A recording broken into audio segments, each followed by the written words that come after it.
Tracy Carlson just hysterical. Remember me, Eddie? When I killed your brother, I talked. Just wait. You know, and we all have our 15 minutes of fame, and I'd like to take a couple of my 15 minutes to talk about the rights and the wrongs in the world of professional wrestling. And it is for the WWE Championship. This match is for the ECW World Heavyweight Championship. For the World Heavyweight Championship. In the match, and new NWA Heavyweight Champion of the world. We appreciate you guys coming out and taking your time to support women's wrestling in America. This match is for the AWA World Heavyweight Wrestling Championship. Hello and welcome. Good to have you with me. This is Mr. Green. You are listening to the Rights and Wrongs of Pro Wrestling Podcast. Thank you for tuning in for another episode and another review and another rundown of women's wrestling in general. I appreciate everyone that has tuned in and participated with the messages and comments and all that good stuff. There's really much else I can say other than thank you. Thank you very much. You know, there have been a couple of things that's going on in wrestling, and I'm going to give you a little bit of not a warning, but a disclaimer that I am out of time. I don't mean I'm running out of time in doing this. I mean I'm out of time and where this sits in a timeline, so to speak. The review has taken place somewhere prior to this, to me talking right now. It should be very seamless, but you know, I'm pretty upfront about the stuff that I do, so I am bringing it up because I'm addressing things that took place after the show that aired. So if you're listening to this as a review for the episode of WoW that aired prior to this weekend that this is releasing, you'll know why. Okay, so there you have it. There's a lot of little things that have taken place within that. Some of that being, WoW news, in fact. And I probably would just stick with that more than anything else. I know there's a little bit of pro wrestling news as relates to some of the ladies out there on the independent circuit. There's always some things happening there. I'm going to try to shoot through it because the wild stuff seems a bit heavy this week, particularly as they were leading into San Diego Comic-Con. As a side note, I understand that San Diego Comic-Con is debating on whether they will remain in San Diego. That is something that's going on right now because as I understand it, that Comic-Con, and I can fully see this happening because Dragon Con does this all the time. When San Diego Comic-Con comes there, and of course they have major releases there. It's probably great that WoW got to piggyback off of that, but they have major releases there. Usually it takes place in Hall H, and you get your big movie news and stuff like that, the Q&As that's going on. Spoiler, that Robert Downey Jr.'s return to the Marvel Cinematic Universe. We just saw that. And he's coming in as Dr. Doom. So I know this is a wrestling podcast, but yeah, come on. Got to mention that. So anyway, it sounds like San Diego Comic-Con, based on the price jacking up, the congestion, things like that. Price gouging is probably the better way to phrase it. That takes place during this time. There's been debate on whether they will return to San Diego. They may just move the Comic-Con to a different city, something that's a little bit more accommodating to large crowds. And that's the real key here. Having conventions of that magnitude have to take places in cities that are used to dealing with things of large magnitude. I have no idea where they would go if they choose to leave. I have no doubt that most cities will open their doors because that's a lot of money that's going to be coming into wherever is at. Now, why would I bring it up on here? I mean, largely because WoW took a seat at the San Diego Comic-Con apparently, and they unveiled a couple of things there. I would also assume that if they even, let's just say they go to, I don't know, Texas or, something like that. Houston, Las Vegas. Las Vegas is probably a better example. I would assume that they would just continue to go with them. They just pack the bags and get on the, take a road trip or get on a plane, and they would just go and do it there. So I don't know if it's going to affect them so much, other than the fact that it might not be around the corner any longer. So there is that. That's just a little kind of parallel news to the WoW being at the San Diego Comic-Con. But since we are going off into news, let us move in to the news, views, and updates. And as it is right now, seems like Red Velvet has been crowned a new ROH Women's TV Champion. Congratulations to her. I believe that makes her, number 2? There's only been Billy Starks, and there's her. Velvet has been involved in AEW for quite some time. I think she was largely kind of positioned as a substitute Brandy when she got, she wasn't hurt, she got pregnant, and by that time she couldn't participate in the much ballyhooed Cody Rhodes Shaq match. Well, I think Jade Cargill was supposed to be Shaq's partner at the time. So who did they get? They got Red Velvet, the substitute for Brandy. It's amazing how that works. But no, she is won the Women of Honor, or the Ring of Honor women's television title.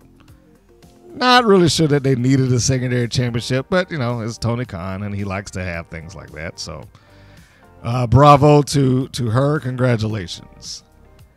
Miko Satomura is reportedly set to retire in 2025. She has had a long and storied career. First time I ever saw Miko Satomura was on WCW Nitro. How about that? I mean, I think she was probably like 19 when she appeared on that show, but WCW Nitro. Just think about how long that's been since that has aired. That's 24 years at least right there. So she may be about due. Good on her. As I'm recording this, I do not know the result of her challenging for the WWE Women's Championship against Bayley, which she did in Japan. They were supposed to wrestle on the 27th, and WWE went to, basically New Japan turf.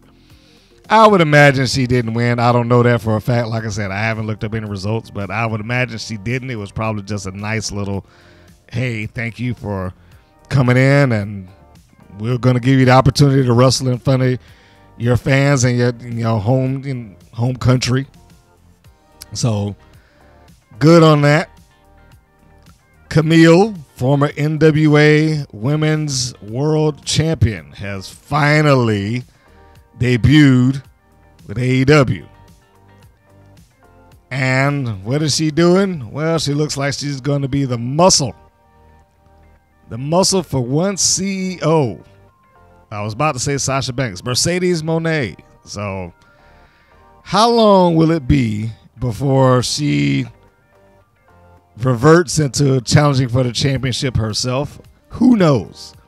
But she is there now. I can assume that she will have to go after something eventually. But as of right now, it looks like she's going to be the heavy for Mercedes Moné. Has that really worked out? I'm really curious because, by all accounts and all reports, it sounds like they put a lot of money into her. Has it really worked out? Does Tony Khan care? Would he even notice if it didn't work out? Money-wise, does he really even bother? There's portions of me that really feel like he didn't care. Didn't care at all. It's just because I have an unlimited supply of money and I get who I want to get, how I want to get them, and if I just choose to lead them in catering and pay them a full paycheck, then it's all right. But congratulations to her. You know, hopefully she will be able to continue her legacy as a top professional wrestler. I don't know. I've lost a little bit of faith, I must say, in AEW. Ruthie J and Taylor Rising signed with the NWA. The NWA has seemingly gone out of their way to try to get new young stars that can be somewhat molded in the vein of the NWA. However, their philosophy on who they grab is just slightly different than what we get out of WoW. If I'm gonna, make a comparison, not taking shots, but if I'm gonna make a comparison here, Corrigan and the NWA seemingly go after people who have already kind of established themselves as wrestlers out there at some degree. They might not be fully polished. I will give you that. They might not be fully polished. But you can pretty much get the motivations of these individuals that this is what they wanted to do. They wanted to be wrestlers. And the NWA assigned them. How far they will go with that, that's going to be time, and we will see beyond that point. But congratulations to them all the same for their signing with the NWA. Hopefully they will be able to do something pretty cool out there. So let's move to a little bit of WoW news. And I want to give them, before we even go into the review, I want to give them a little bit of congratulations here. And this is why I said that this is out of sequence. So, if you hear me talking later on, you'll know what I'm talking about. WoW sent a press release out saying that they are due to launch an exclusive channel on Pluto TV. The media alert says Pluto TV to launch an exclusive WoW Women of Wrestling channel. Action-packed episodes will be available in time for Season 3. Season 3 of WoW Women of Wrestling to launch in syndication the weekend of September 14th. So they're making a big jump here. I feel like this sounds familiar. Like someone said not all that long ago, hey, they could have a channel if they really wanted to. I honestly doubted that they were going to do it, but I was like, yeah, they could have a channel. They got enough content if they just wanted to run a 24-hour stream or whatever the case may be. I said it before then. That was just the most recent time that I did, but I said it months ago. I was like, if they really wanted to do a channel, yes, they could just go into the archive. It's not that difficult to do, and just upload it to some service, and voila. How do I know that? Because I goddamn did it. That's why, and I don't have any money. I found a service that allows me to do that, which is, you hear me advertise it every time I end the show. It's a 24-hour stream on my website. You just go there at any time. I just do the playlist. I just don't mess with the playlist anymore. I have it on like a random feed. But yeah, that's good on them. Good on them that they decide to do it. Now, I think that they need to start trying to buffer out how good the matches are. If they're going to have a channel that is dedicated to WoW and nothing but WoW, I'm not sure if I would put Season 1 in there at all. I'm also not sure if I would put the attempt to come back the first time in there at all. I might be selective about some of the matches I do, because at that point, you put it on Pluto TV, you're now stretching towards the wrestling fan. Because they're going to see it and they're just going to stop by just out of curiosity. And if that's the case, the best foot needs to be stepped forward there, in my opinion. And what's the best step forward is to have the best matches that you have in your collection. And all due respect to the Season 1 girls, that's probably, except for a few exceptions, probably not the best way to go about that. However, let me read this off so we can get the full scope of what the Pluto TV launch is due to be. Today at San Diego Comic-Con, Wild Women of Wrestling co-founder and co-owner David McLane announced that Pluto TV, the leading free ad-supported streaming television service, will be launching an exclusive WOW channel dedicated to the premier all-female sports entertainment property. Just in time for Season 3, which is scheduled to launch in syndication the weekend of September 14th. Fans can head to a dedicated WOW channel to watch their favorite WOW superheroes hit the ring and catch up with all the drama, including the intense rivalries, strong alliances, and epic high-energy matches. Starting in time for Season 3, Pluto TV will have all episodes of WOW Women of Wrestling Seasons 1 and 2, as well as Seasons 3, once it launches in September, in addition to documentaries The Origins of WOW Women of Wrestling and My Road to WOW, The Secrets of Superheroes. Now, having said that, WOW has had a relationship with Pluto TV to some degree already. When they did have those documentaries, some of that was available there. The Origin of WOW, Women of Wrestling, and My Road to WOW, Secrets of all of that. That had been there for a while. I believe it was also on CW for a while, but I'm pretty sure that's removed. Last time I checked, I couldn't find anything about WOW on CW, and largely because I'm sure the NWA being there complicates things, and it certainly complicates things once the NXT gets a hold of it, because they don't like competition. Or they don't. I don't want to even say competition, because no one's competition in WWE at this point. They don't like to play nice with other promotions that might be in the same sphere as them. But in any case, those things existed. The only change that we're getting in this is that it's going to be a 24-hour stream.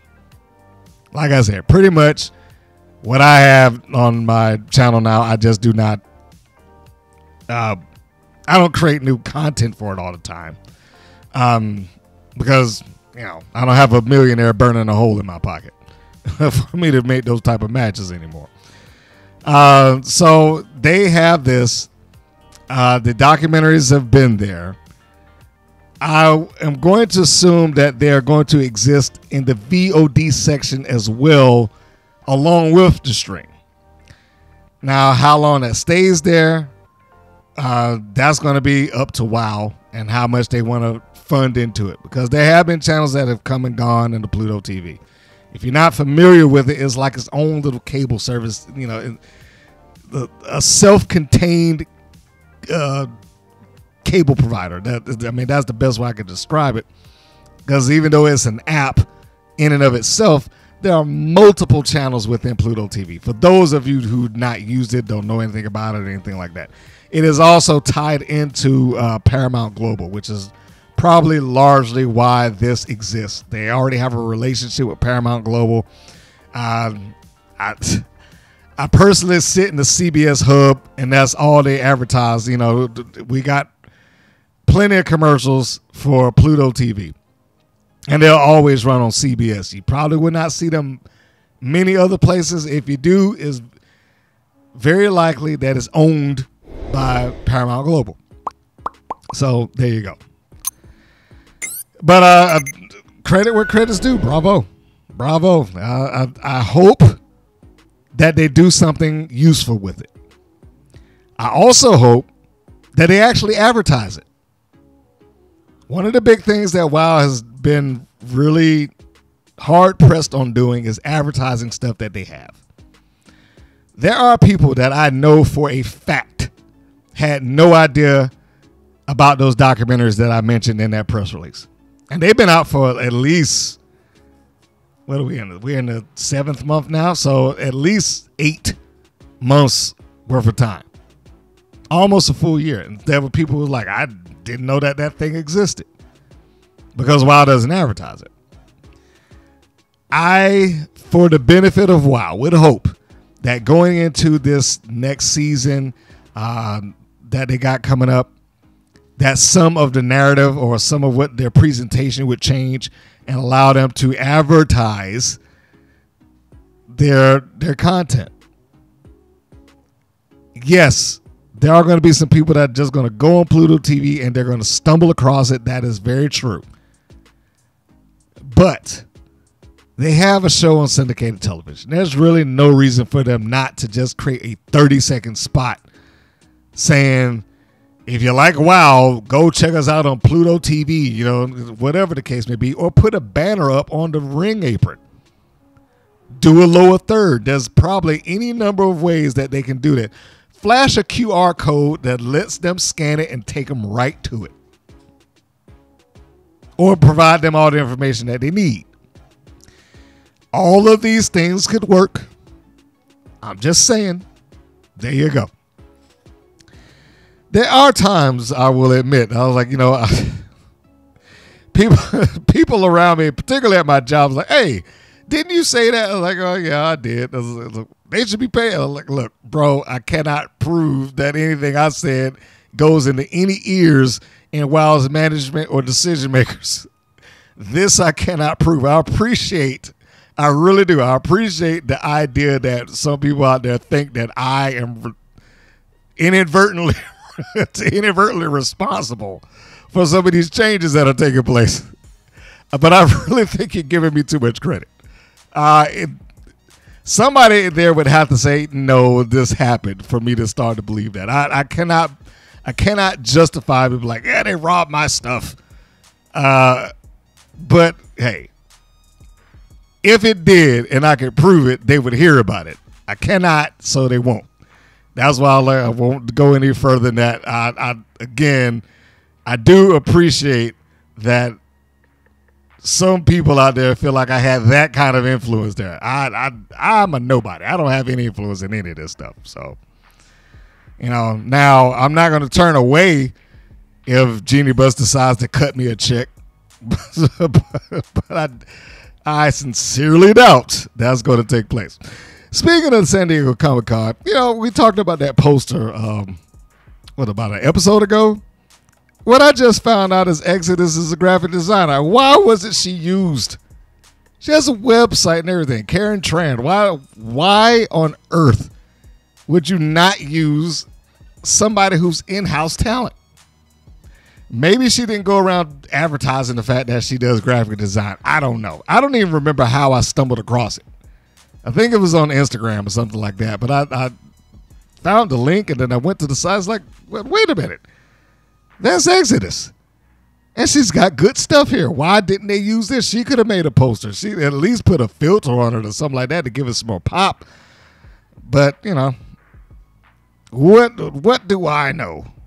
So, anyhow, that was just a kind of a random thing that I just wanted to bring up there because I found that so, not fascinating, but it was interesting to me. It was like, how do you have this under your own roof?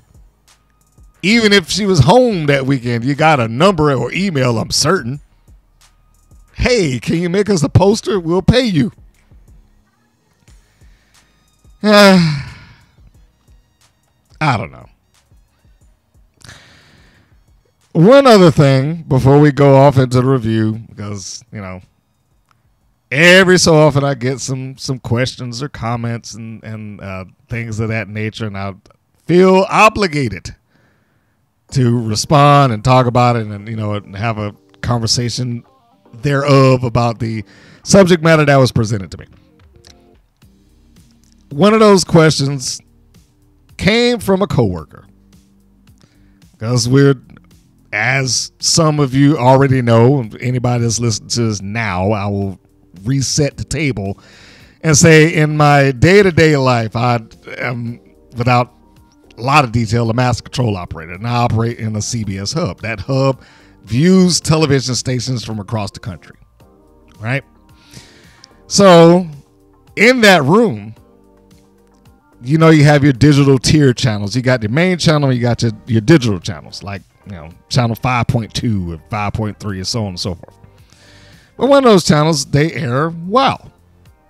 And they air it across the country. We can literally watch that thing air from Atlanta to, what's the last one on the lineup? San Francisco.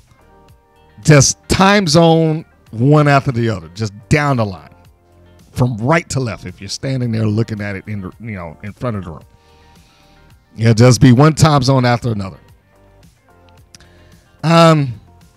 So, of course, because I have now been recognized as the wrestling guy in that room, I get more questions now than I ever have out of there. And one of them was, I think I mentioned this before. My young friend Drew, that's up there.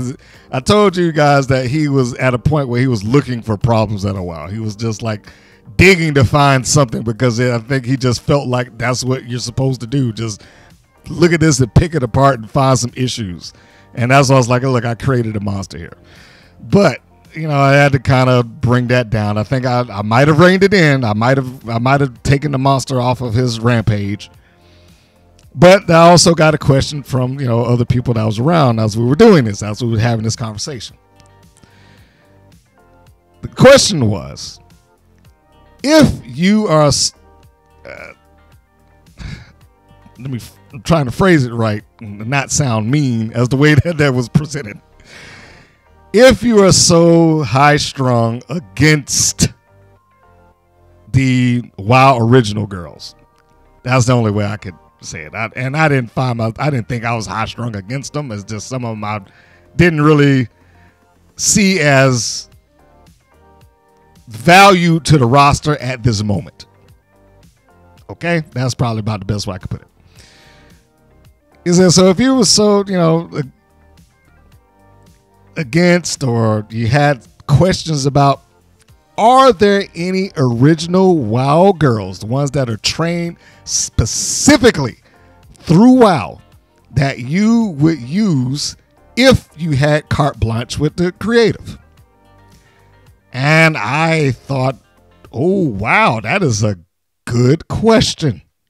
Is there anybody there skipping the indies? So that disqualifies a lot of people right there.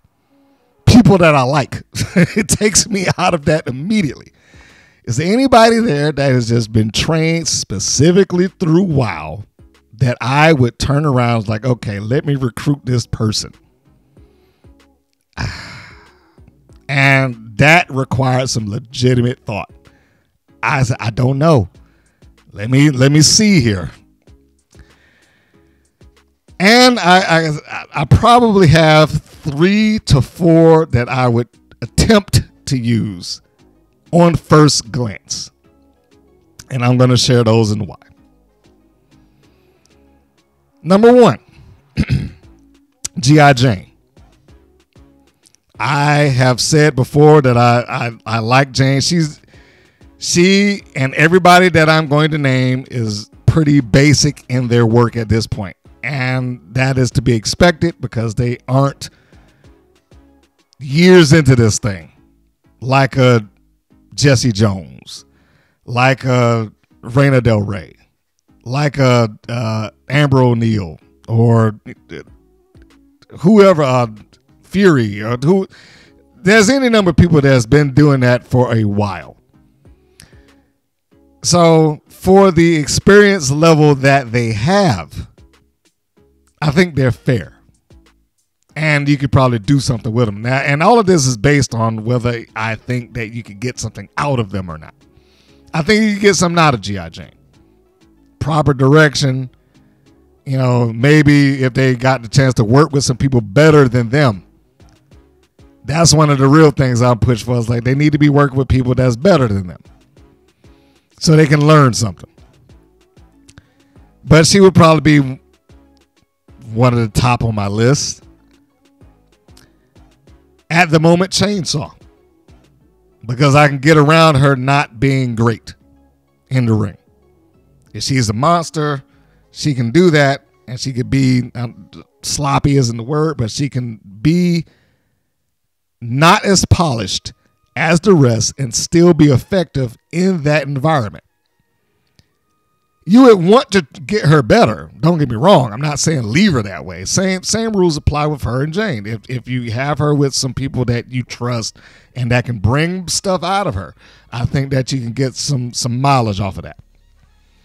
If I got this question any sooner than Chamorro versus Pink, I would have left off the list, but I'm going to say Tiki Chamorro.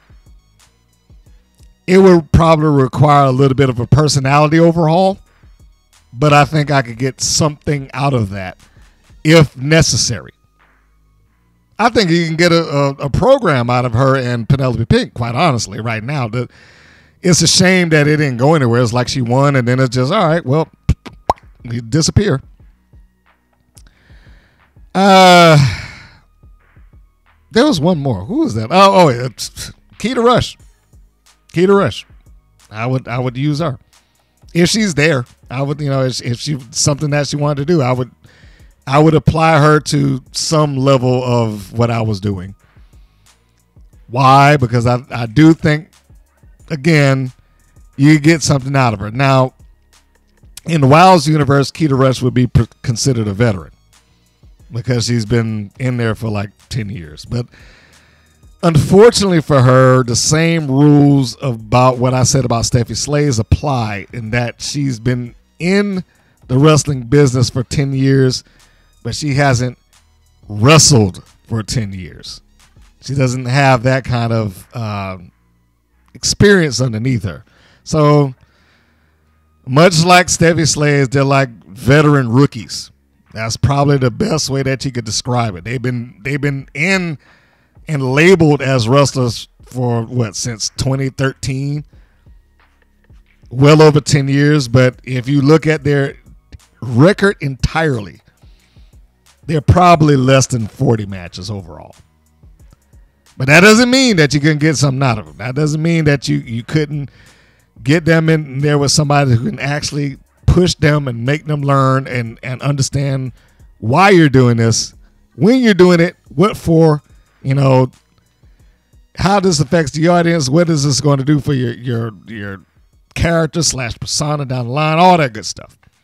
There are people there, I'm sure, that can make that happen. Unfortunately, I think they're also handcuffed inside of a WoW environment. But those names were the first ones that came to my mind when asked that question.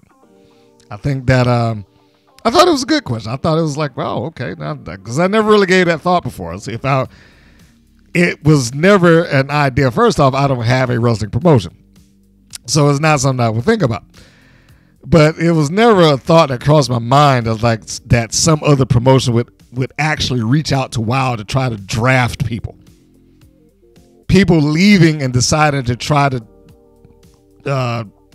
their hand elsewhere, I was very aware of, but it never crossed my mind that it would happen the other way around. Who would you want to take and bring to you or something like that? Or in this particular scenario, like you said, you got carte blanche over the WoW roster. Who would you keep and who you wouldn't? So needless to say, anybody else that was probably in there, unless I'm missing somebody off the top of my head, I probably would not keep. Oh, no. I just thought about one. This would be a major personality / gimmick overhaul. Goldie Collins. I would take her off of TV for several months and overhaul all of that. Not necessarily the look or how she presents, but anything to do with this dog training nonsense and that stupidity, that's out of the window. I was like, nope, we're not doing that. Gold standard Goldie Collins, I can see. But it will require her not being a goof. So, yeah, there we go. I think that would be basically about it.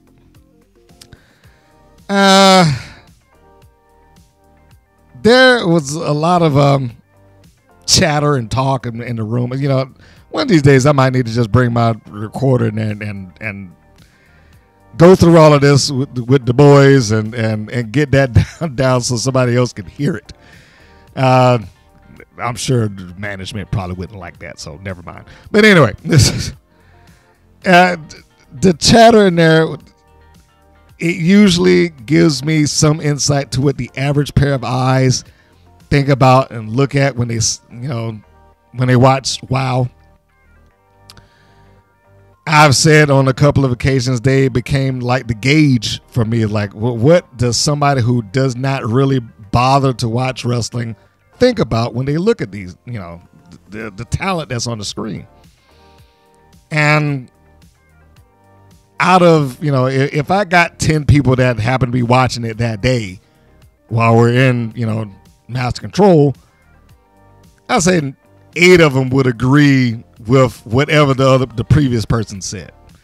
That being, if somebody just randomly pops up and says, man, that chick sucks, the rest of them pretty much chime in like, yeah, she's terrible.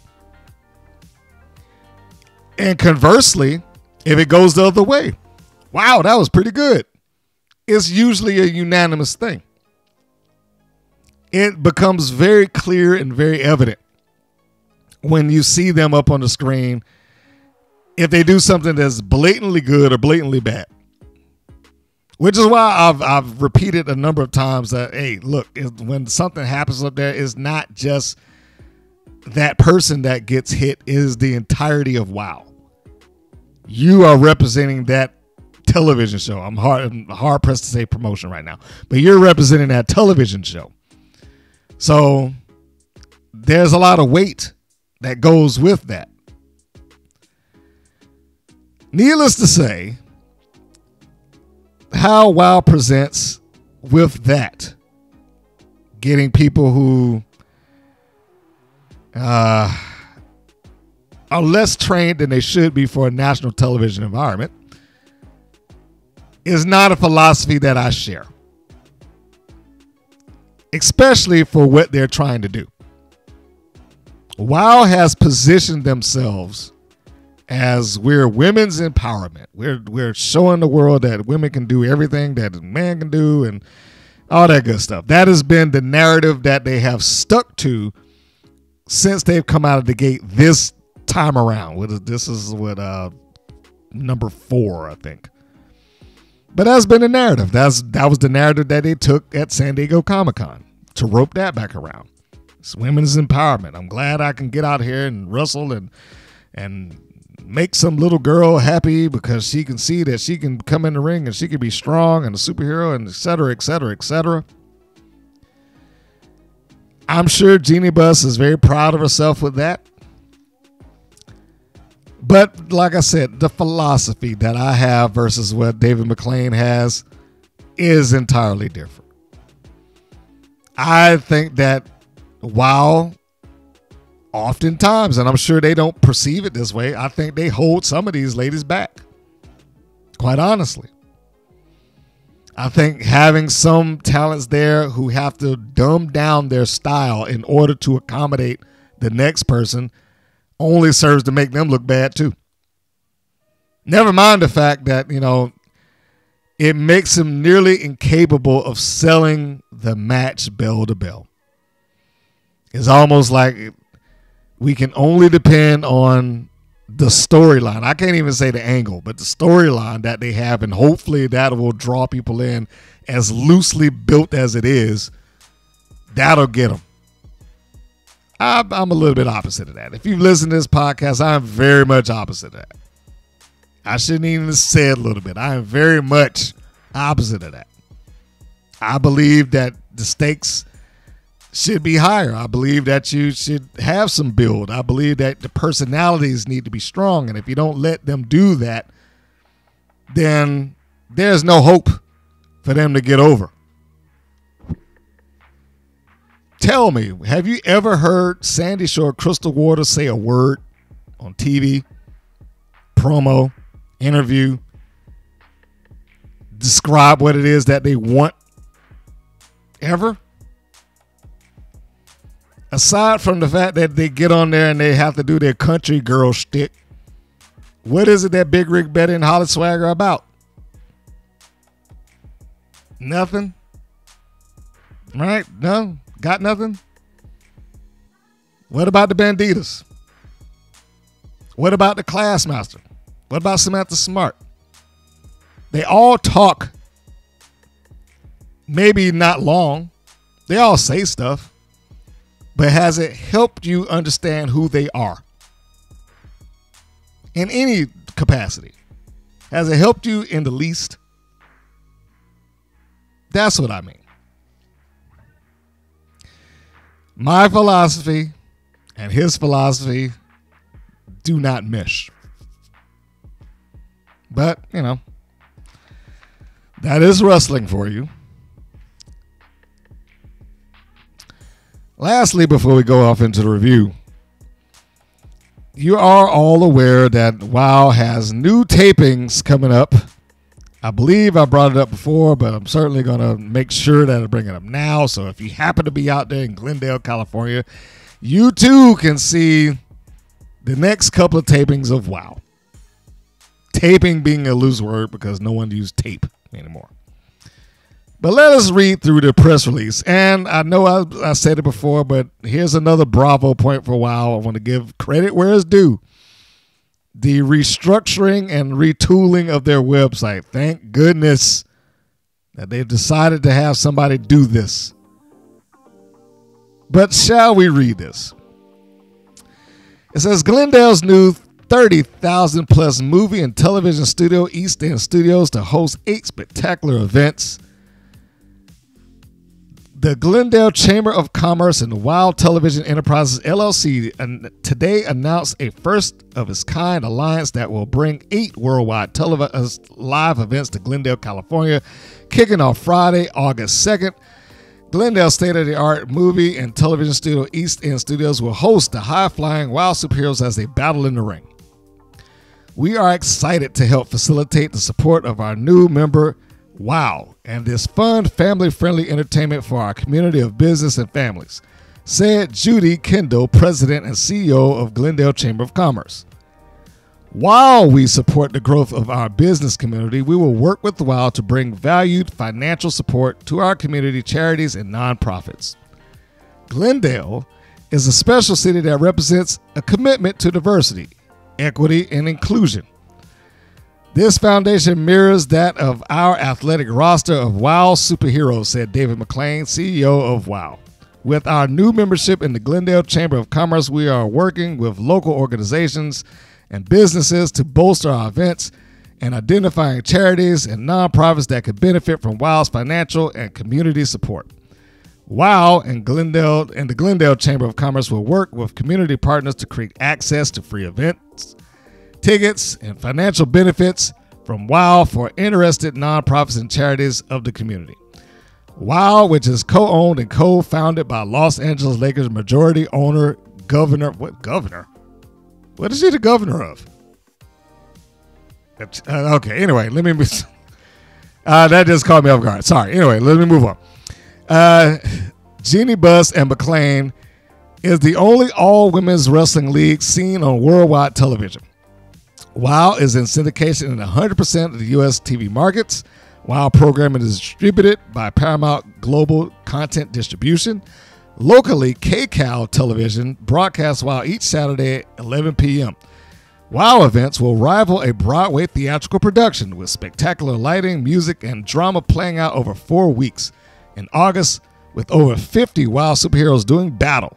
And for the first time ever, local wrestler Armenia's own Tadevik, I can't even pronounce her last name, Hunyan, you know what, skip that, Tadevik the Gamer, will wrestle. Tadevik is an Armenian warrior, boasted WoW's David McLane. And I'm going to skip the rest of that because it's not important. It's talking about how much the tickets will cost. Tickets will range between $25, $75 for adults, and $175 for limited VIP experience, which include pre-show hospitality, meet and greets with WoW superheroes, ringside photo opportunities, free swag, gift bags, also through theuniverse.com, blah, blah, blah, blah, blah, blah, blah. Okay, yeah, like I said, I'm not reading through all that. Anyhow, so it looks like Tadevik the Gamer is coming back, and she has a slight name change. She's Tadevik the Armenian warrior now. So, okay. If you are unfamiliar with her, I'm assuming this is the same Tadevik that was there like 10 years ago. The same Tadevik that had pitched herself as being Sister Abigail for Bray Wyatt several years back. That was a thing. You can look that up. I don't know if I've seen her wrestle a single match in over a decade.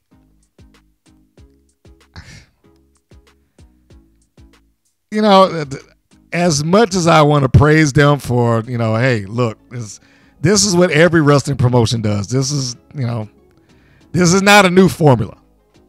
You make friends with the people that you're working with and around. If you get some hookups within your city, great. Every indie I've known does stuff like this.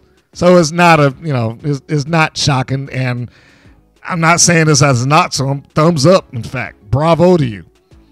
This is another high point and what they should be doing. But the one thing here, well, outside of them saying majority owner and governor, what is she governor of? Is she governor of California? I don't remember that. Is she governor of a small city in California or something? Somebody knows what this is, or is this a typo? Please put it in the comments. I really don't know what this is about, but this is what it says here. WOW is co-owned and co-founded by Los Angeles Lakers majority owner and governor, Jeannie Buss. So I don't know. That's distracting. Getting back to the point. The one thing outside of that bothers me, and here's he's bringing this up like this is a big deal. Tadevik, the Armenian warrior. Somebody hadn't wrestled in 10 years, if this is the right person. And I'm pretty sure it is. She's got maybe like 5 matches underneath her in her entirety. Somebody wrote to me a while ago, and we'd chatted on Facebook. Sorry. And we pretty much agreed with one thing, like going back to when Abilene Maverick made her guest appearance, or she surprised WOW's audience. Like, oh my gosh, I can't believe she came, that thing. When that happened, I was like, there's really no surprise here. We both just with the emails, like, had it been somebody like the example you use, and this is Jason Turner, by the way. Jason, thank you for the message. We both agreed that, if had it been someone like a Mickie James that showed up randomly, unannounced, and you heard Hardcore Country playing through the speakers, and she walked out to challenge for the WOW Championship, that would have been a big deal. Tadevik might be a sweet young lady, but she ain't no game changer. She's just another name that's going to be tossed on that list and probably lost in the shuffle within a couple of weeks. I don't even know why that was brought up in that press release, as if it were something that would just make you like, holy cow, Tadevik, well, I gotta tune in now. I don't get it. That part I don't get. Everything else in there I understand perfectly fine, but that I was like, I do not get this. What is this supposed to be for, and who's supposed to be interested, and who's supposed to be excited over this? Anyhow, there's a lot of message that Mr. Turner, Jason, gave me. It was a nice conversation. I don't know if I can get off into everything that was within that. Of course, he was asking about Penelope Pink and the Carlson twins. What's going to happen with Vicky Lynn being gone? Who should replace her? He thought that it should have some other name that might pop up. I only bring up Vicky Lynn just because it was a quick answer. I honestly don't think they'll even bother replacing her. If they do, my guess is that it'll be somebody that they just create rather than reach out and find. But time will tell because we're around the corner from their tapings. Speaking of tapings, how many more episodes from that previous taping do they have? My God. It's like, what they're like half a year tapings in a weekend? Good grief. Anyhow, so all right, so let's get to the meat of the subject here. Let's get to the actual review. So I am going to take this opportunity to give a small break When we come back, it'll be time for the review.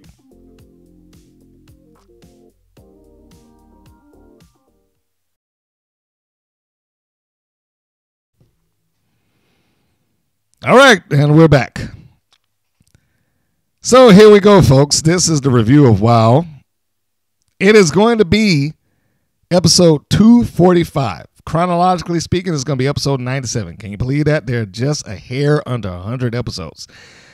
And you know what? They should celebrate that. They should celebrate the 100th episode because it's a big deal. I know I give WoW some grief at times. I try to be fair. I try to call the good for it being good, and I call the bad for being bad. 100 episodes for them would be a big deal. I mean, they've been around for a long time, and they've tried it the other way, even though certain people, wink, wink, me, said for years, stop taking hiatuses. This is not a television show. This does not exist under the same rules as Palm Springs TV show or The Good Place or Blue Bloods or The Tracker or whatever you want to, whatever, The Connors, you name it. It doesn't exist under those same rules. They can take hiatuses because those TV shows are perceived as TV shows. Even though WoW is a TV show, is by and large considered wrestling first, and by wrestling to the average pair of eyes is going to be a wrestling promotion. And a wrestling promotion don't take breaks. They're always there. That's the selling point of wrestling. There's really two reasons that TV networks like them. For the ones that do, one, they usually have a very loyal fan base that stick with them through the thick and thin. In WoW's case, has about 250,000 viewers. They should be doing better, but that's basically about where they hover at until I see something different. And two, with that loyal base, it is all year-round content. It's not content that they have to worry about. It's always there. Now, they may bump it sometimes or change the time slot, but it's always there. You always know that you do not have to worry about trying to fill this time slot with some infomercial or try to find some local sporting event or something like that. That will occupy the space from January to December, as long as they don't get canceled. As long as they have that, and as long as they got the pockets of Genie Buzz, I doubt that they're going to be canceled anytime soon, if ever. Unless she gets bored with it, or she starts to look at the financials and is draining her pockets, because allegedly she says this is out of her pockets, not out of the Lakers. So anyhow, air date, July 20th, 97th episode chronologically speaking, episode 245, title Championship Fury. So this starts off with the Mother Truckers opening up the show. They walk out to the ring for whatever reasons, they just come out there. And they do a promo about being historic, being the tag team champions, as they should. And I think that, they kind of missed the boat with them. I know the Netflix series had already gone through its deal.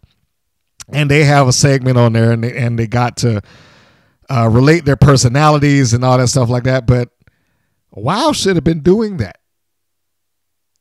WoW should have been doing that. They should have done their own version of that. They have cameras. They got a studio. Why wouldn't you sit down with them and get a heartfelt conversation between the two of them? Peel back the characters. And, hey, yeah, I know they don't want to talk about her background or going to jail and, having swag early. Those things you can kind of work around, but just get the essence of the story out. On your TV show, you have a genuinely engaging story that you can get across. And think about the press and the publicity. They could have been sending this out to every other talk show across the country. Local talk shows, national talk shows. They could have sent them almost anywhere with those belts to show up on their studio and their set to talk about why they're in wrestling. Why was this so important to you? What did it mean for you to have this moment with your child? It doesn't have to be about the tag belts. It could be double entendre, so to speak. They can be talking about what it meant to get the championships with a child, but in the same breath, you're talking about what this meant just to be working with your child or working with your mom, depending on who they're asking. That's the kind of stuff that some of those stations eat up. Especially ones that got the belts. I mean, come on. I think that was a little bit of a drop the ball, but instead is Campanelli and Foxy Fierce and Exodus Genesis or whoever. Like, send some people out there who can actually get you some publicity, that have a story that the average person can sink their teeth into instead of just cartoon characters on their screen. I digress. So anyhow, they cut the promo. And, of course, Dave McLane has to get in on it, too. Once the mother truckers do the honk honk, he's got to do it, too. And he sounds like a goddamn goose when he says it. There was really no point to this other than the fact that they needed a reason for them to come out and go sit at the commentating table. McLane talking through promos is just annoying. I've tried to defend his position as the commentator, and I've tried not to get too hard on him or, anything like that. But, man, it gets harder and harder to defend that position. It gets harder and harder. At times, I'm not going to say all the way through, but at times he could be very overbearing. And almost like he needs to just hang a sign around his neck that says, "Watch me." But anyway, the next segment is Miami's Sweet Heat. And we haven't seen this location in a while. They're at the bottom of the Wild Steps. And they do a fine promo, getting ready for their match. I like these young ladies. However, I have to say, your voices are getting grating in the promos. Like it is a very grating shrill. And as I was listening to that, specifically the one that was done in the ring, I was thinking, what does this remind me of? What is this? Because it's the second I heard it, it's like, this sounds like something I heard before. I swear it does. And then it hit me. It came down on me like a ton of bricks, baby. But that's a David McLaneism. Got to, take a shot every time he says baby, you'll be drunk. But anyhow, it hit me. Judge Doom from Roger Rabbit, when he unveils himself for the first time, well, the only time in the movie, he unveils himself and he hits this high-pitched shrill to tell Eddie who he is. Like, that's it right there. That's what it reminds me of. So, yeah, I would tend to say, maybe, just maybe, you might want to talk in your normal voice without going into the shrieking. Just a suggestion. So they come out, and the mother truckers are sitting at the commentating booth because you knew if they came out to do a pointless promo, and as nice as it was to talk about them being historic, the promo was pointless. It wasn't aimed at anything. It wasn't promoting anything. We weren't talking about an upcoming match. They weren't talking about anybody else. They weren't addressing some angle or problem, or they weren't doing an open challenge. They didn't have any real merit to it other than the fact that we need to come out here in front of a camera and get on the microphone. And then they went off to the commentating booth. I was like, well, that explained why they was out there to begin with. And why did Dave McLane act like he was a 5-year-old who never saw the title before? Wow, Nigel, they let me hold this thing. Oh, look at this. Like, what was that about?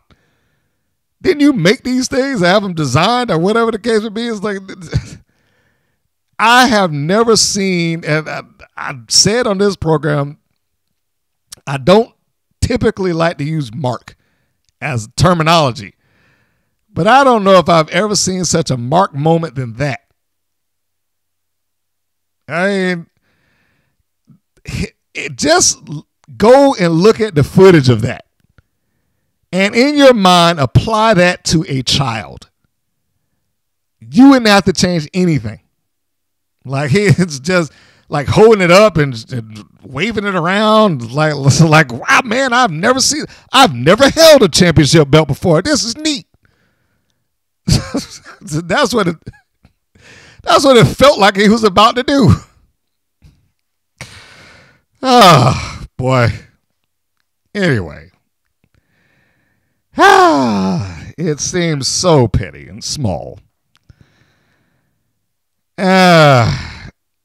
So, getting to the match. The match itself is Miami Sweet Heat versus Princess Aussie and Tormenta. And I guess we can officially fully say that Sophia Lopez is now the babyface manager. She's sticking with Tormenta and her efforts to exist in WoW or climb the ladder or win the tag titles or win the single titles or whatever her objective or goal happens to be. So, the first group out, I know I started talking about the baby faces, but the first ones out are Miami Sweet Heat, as they should have been because we saw them in the steps. They, of course, come out with Lana Starr and Vicky Lynn McCoy. As we're expecting that to end in the upcoming seasons. Well, maybe they'll find themselves a new enforcer.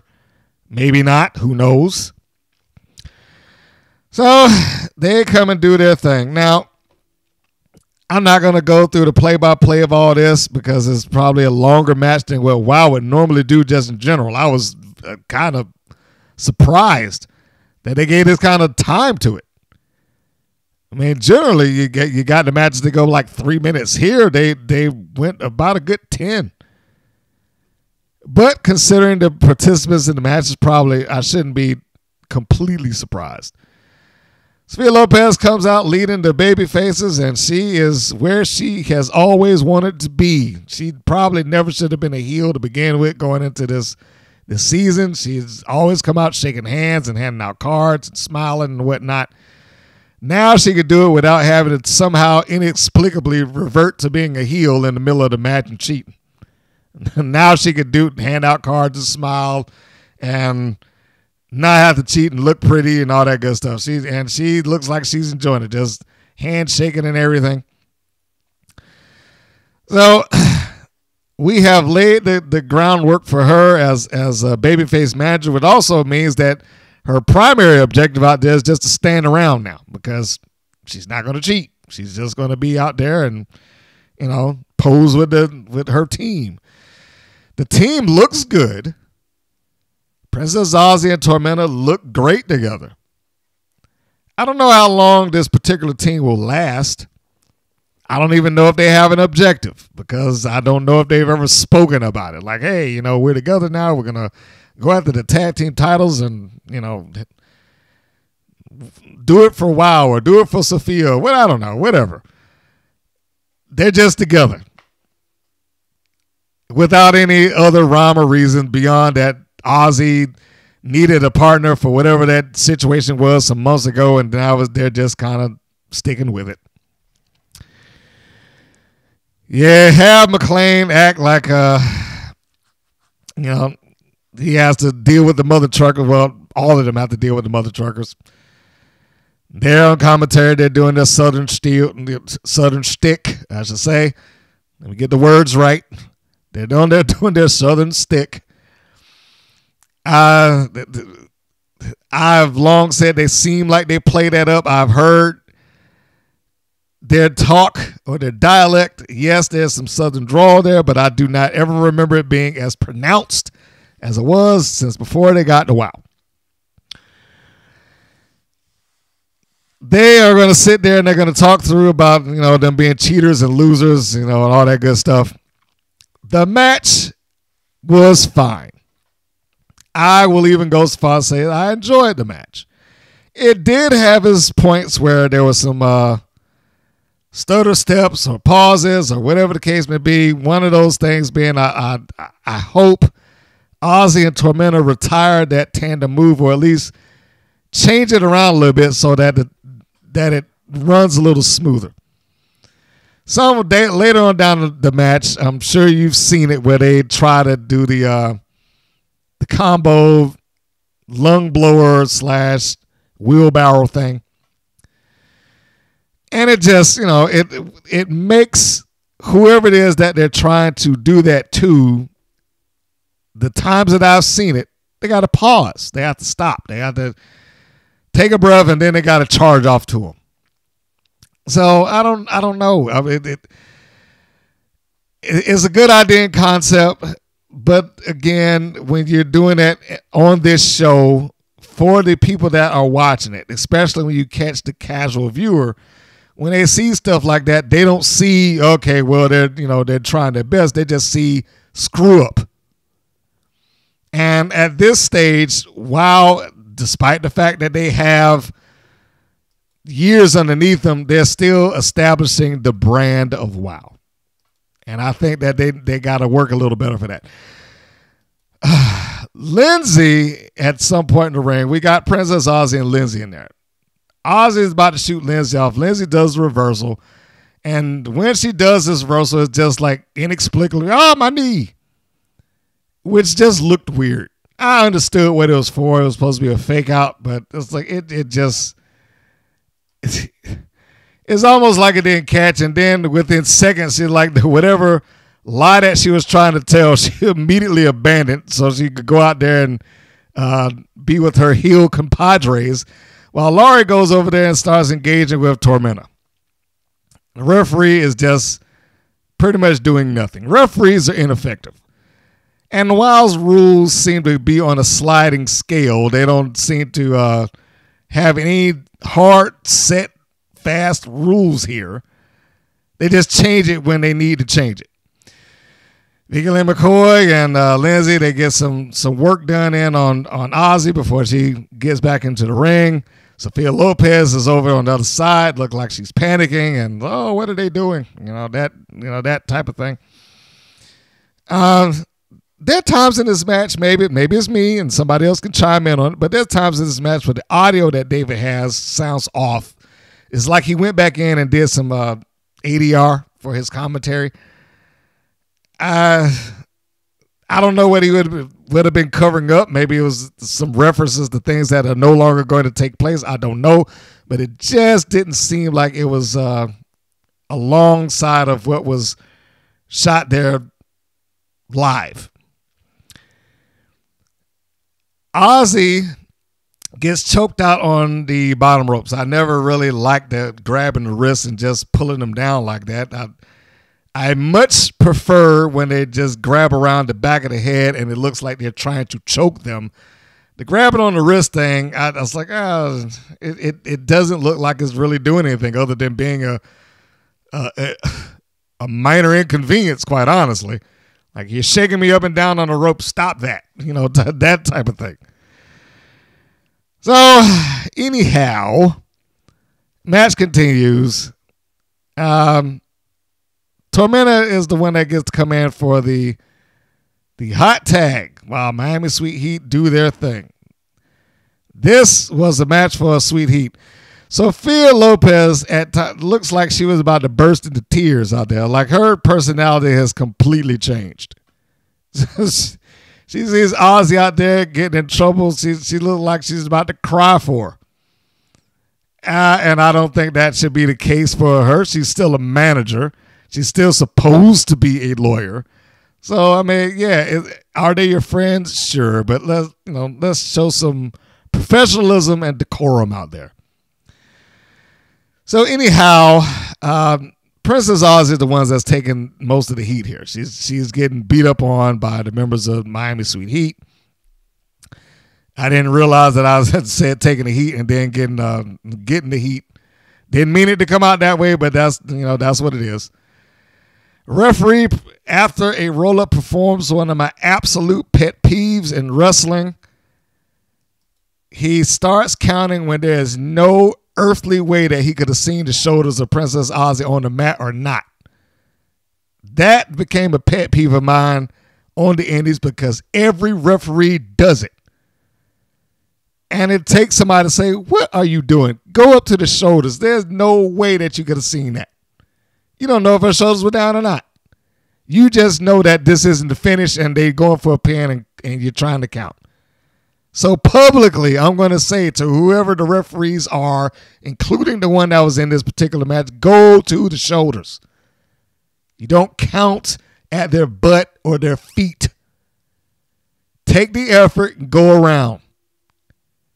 What's it going to add on? Another 2 seconds? Come on. It is so dumb when that is not singled to WoW, by the way. That's an industry problem, especially on the indies. Referees who get too lazy to move up to the shoulders. If you got to jump over their body and count the shoulders down, stop counting at places where you know that you can't see it. It drives me nuts. Sorry about that little rant. Anyhow, so we get back to Aussie and Miami's Sweet Heat. She has not broken away, but she soon will as she manages to get herself over to her partner, Tormenta. And Tormenta comes in to clean house. This is the cold tag portion when you got both of them go over there and tag at the same time. Aussie tags off to Tormenta. Lindsay tags off to Lori. For whatever reason, after Tormenta does her business in the ring, she tags pretty much back off to Princess Aussie. But I know what it was for, so they could try to do their tandem move, which is, like I said, I don't like it. It's not that on paper it doesn't come off well in practice.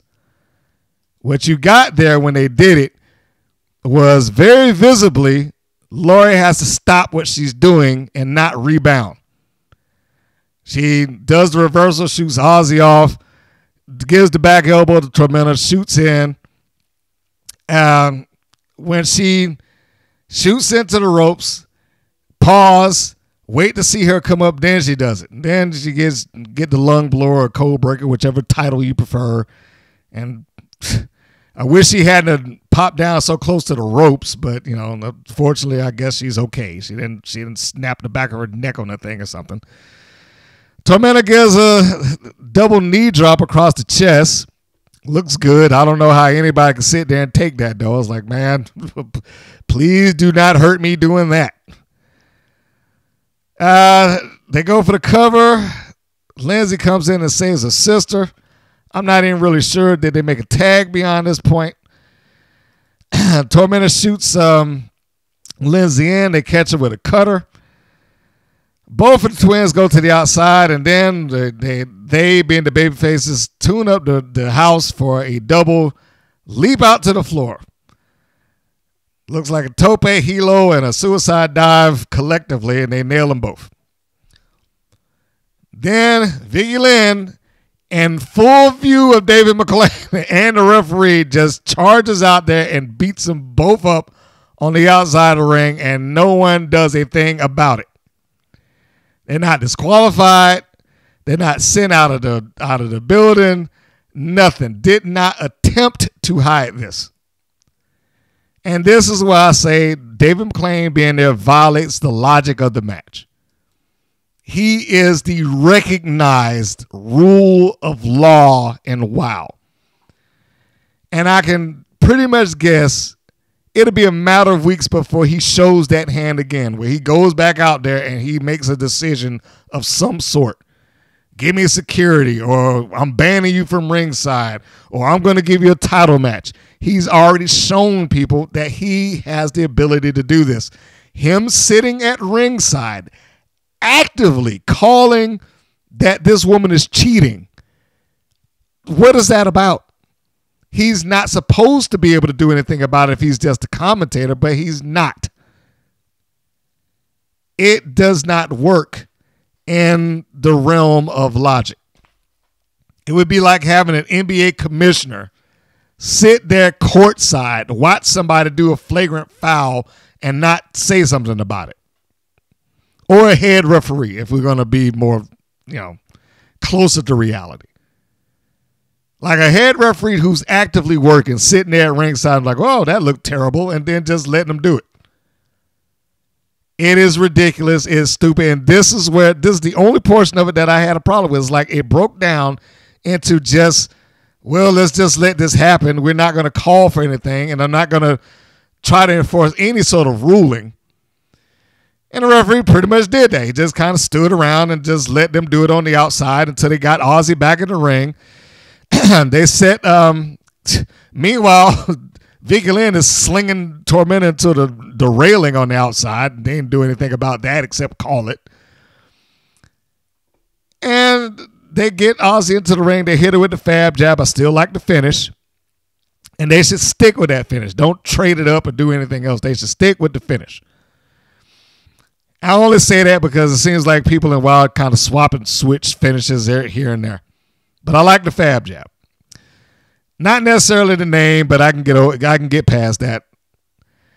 And so Aussie goes down in defeat, but I am okay with that because they did cheat, despite the fact that it was a blatant cheat in front of the law of WoW. I'm okay with them having done it because it at least gives Aussie and Tormenta some kind of out. So after this, they get on the microphone. I probably should put that audio in here somewhere, possibly at the beginning. And they start just shrieking. I shouldn't say they. Lindsay starts shrieking on the microphone after Lana Star does the Lana Star promo. What else do they have to do? We won, and we need the title shots, and yada, yada, yada, yada, yada. She still is very good at her promo. I don't have a problem with her and how she delivers. She probably needs some new material. At some point in time, they've got to have some promos that actually go beyond, I want a title shot. Dave McLane, give me a title shot. Because that's largely what it is. They now, to her credit, and maybe some of the credit of WoW's writers and whatnot, I do not recall them specifically saying, David, give me a title shot. But they talk to him. It's always that. But then as they do that, and then Lindsay gets on the microphone, we'll get off of Lana Starr's promo there. And the mother truckers decide to jump up from the commentating booth and attack. Surprise! I know you didn't see that coming. So they go out there and they run the heels off. And this is another thing of basically saying, we deserve another shot. However they choose to present that's largely what this is about. And we can see that this is going to be another truckers Miami Sweet Heat thing. And my God, what are they going to do? Win it for a fourth time? Can they not get out of the orbit of these things? Can they not find something else significant for them to do? I don't know if they've done anything significant since they lost the titles. They just had matches after matches and basically repeated the same talking points. We're the best. We need a title shot. They need to have some sort of growth here. I mean, really, they need some kind of growth. And that growth does not have to come at the hands of them being the champions. Somebody else can get this going. And this is not a knock on the twins, but I don't see them as being tag team champions being so much of an asset to the ratings that they need to get the belts back. Right now, WoW needs to build whatever it is that they got and get goodwill with people that are beyond that. There's a wrestling base out there who do not give WoW a chance, largely because of things like this. Next segment is a recap of the upcoming main event. You know, they talk about what led to this point and the contract signing and so on and so forth. Not important. Segment after that, we got Fury with my favorite cartoon character, Rebel Hayes, coming out with Sierra Breeze. And as I said on multiple times, I called a Sierra miss. And you know what happened in this match? That's what she got called. Sierra missed. You can hear Fury saying it as she got a side headlock on. Like, are you trying to get them sued? So, Sierra Breeze, our newest wild superhero. Yeah, I don't even know if I like the superhero term, honestly. Now that I just said that. Yeah, that didn't even feel right coming off her mouth. So anyway, the newest wild signee, Sierra Breeze, comes out and she moves well. Fury, of course, moves well also. She's, from the time that I seen her some years ago, she's leaned up, looks good. She's kind of saddled with being the heavy metal sister, even though she has a heavy metal sister with her, just a replacement. And I don't know where this is going to go for her here, because I don't perceive the tag titles as anywhere in their future. They haven't even come close to touching the belts, much less challenging for them. And are they heels now? Are they now de facto heels? Because they haven't really done anything that would push them into being heels. But during the course of this match, she essentially worked as a heel. But it's also hard to tell that sometimes because you never hear anybody talk about it. You never hear any promos.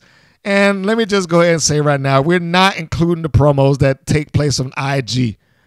Because if it ain't on that show, it doesn't count.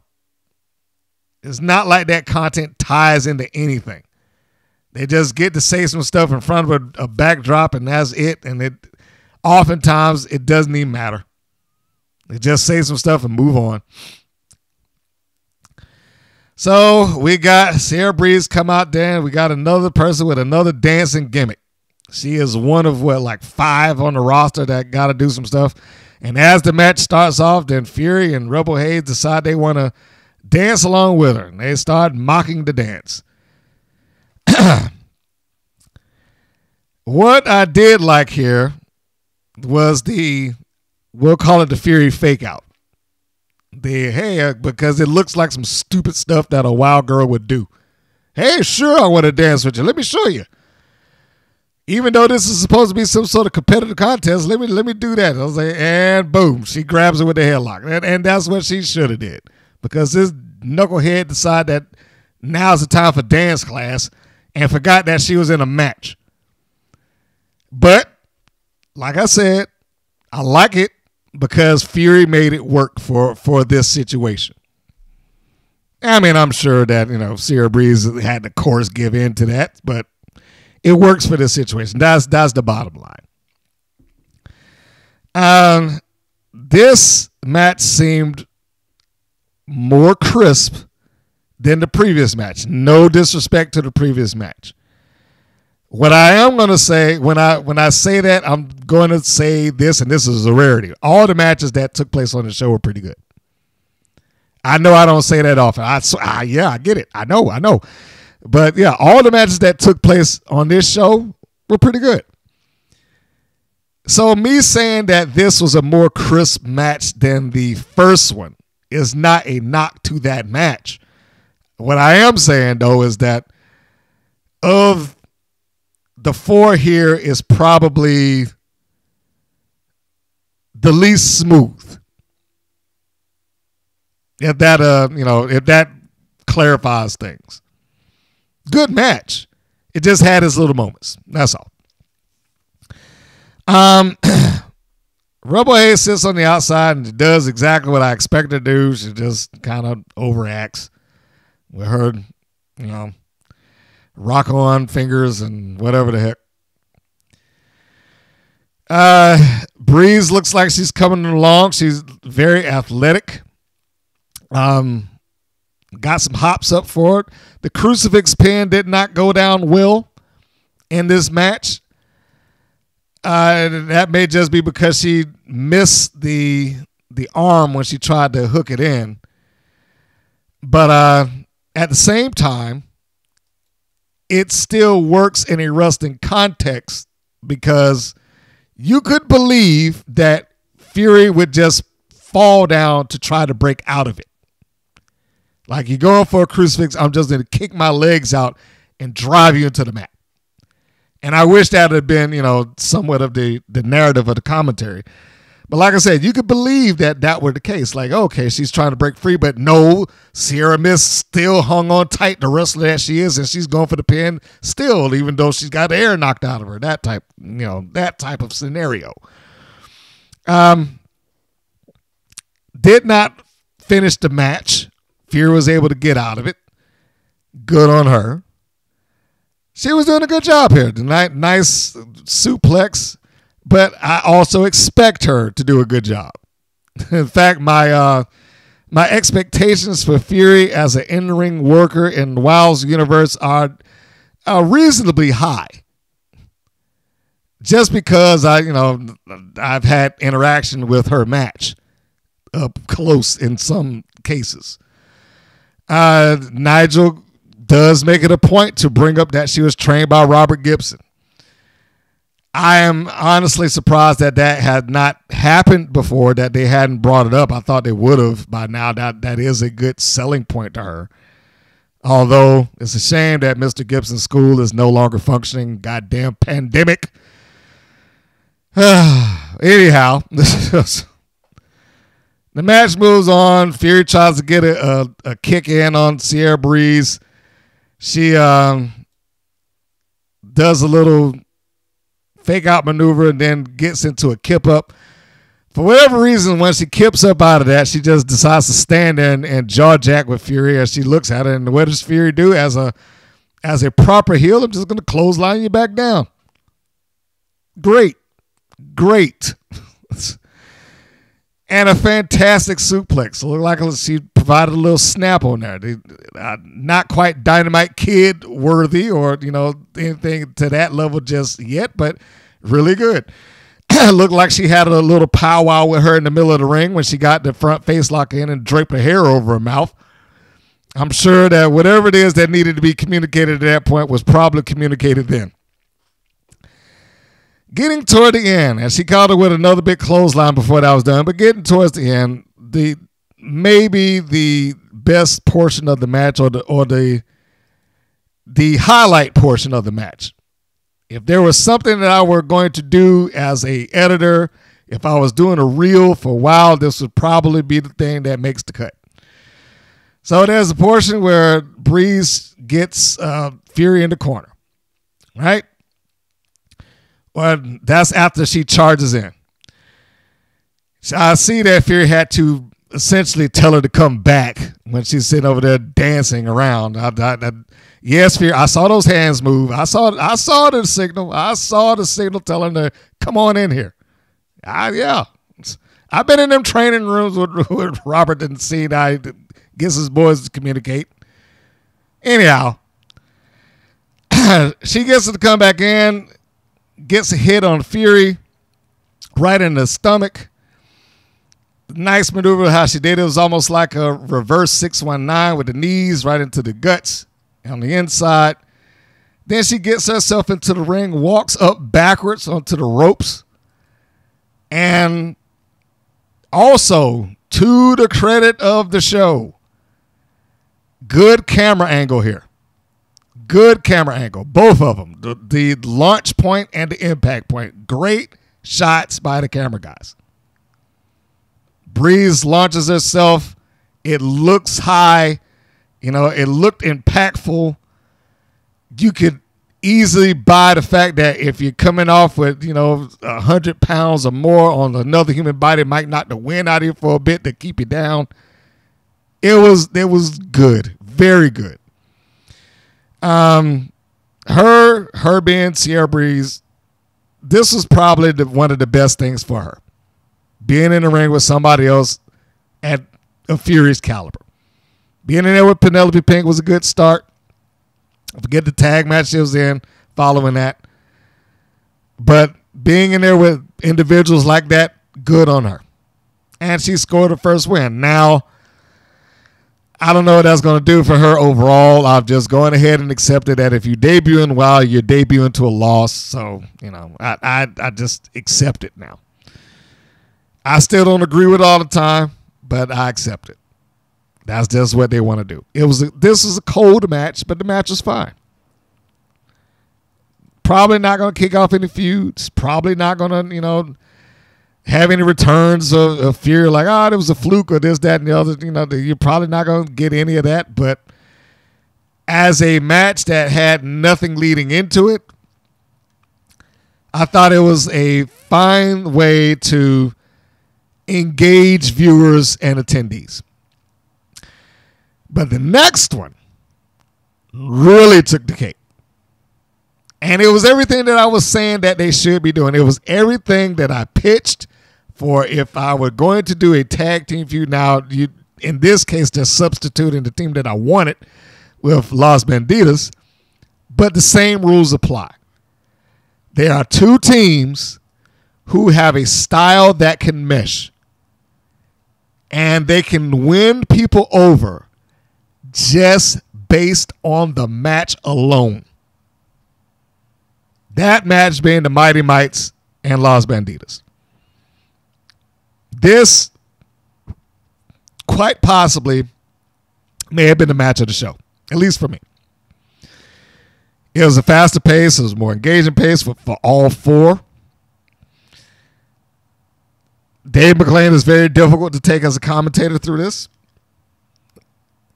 But that aside, it's fun. Now, going back to what I said earlier, the refs do not enforce anything. I don't know what the rules that WoW are going to exist under, but he largely just kind of stood around, especially toward the end. He wasn't trying to enforce a goddamn thing. Just, all right, girls, okay, you're both in at the same time, great.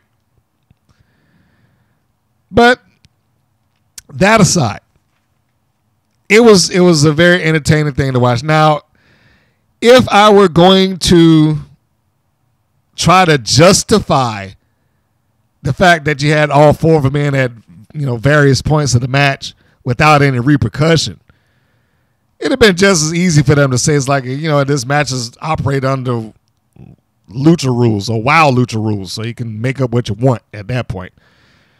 But yeah, lucha rules, where if they just they ain't got to tag in and out, there's no reason for them to leave if they don't want to, whatever the case may be. I don't personally like that because it makes it hard for the heels to cheat when you nullify the rules. And I do feel like the heels need to be able to cheat. They got to have something to work against if they're going to cheat. But like I said, if it were just a case of I was trying to justify it somehow, that might be the only way. Somebody else might think of something else, but you get where I'm going here. You smell what I'm cooking, if I can borrow a rock line. All right, so they seem like they had some good chemistry here.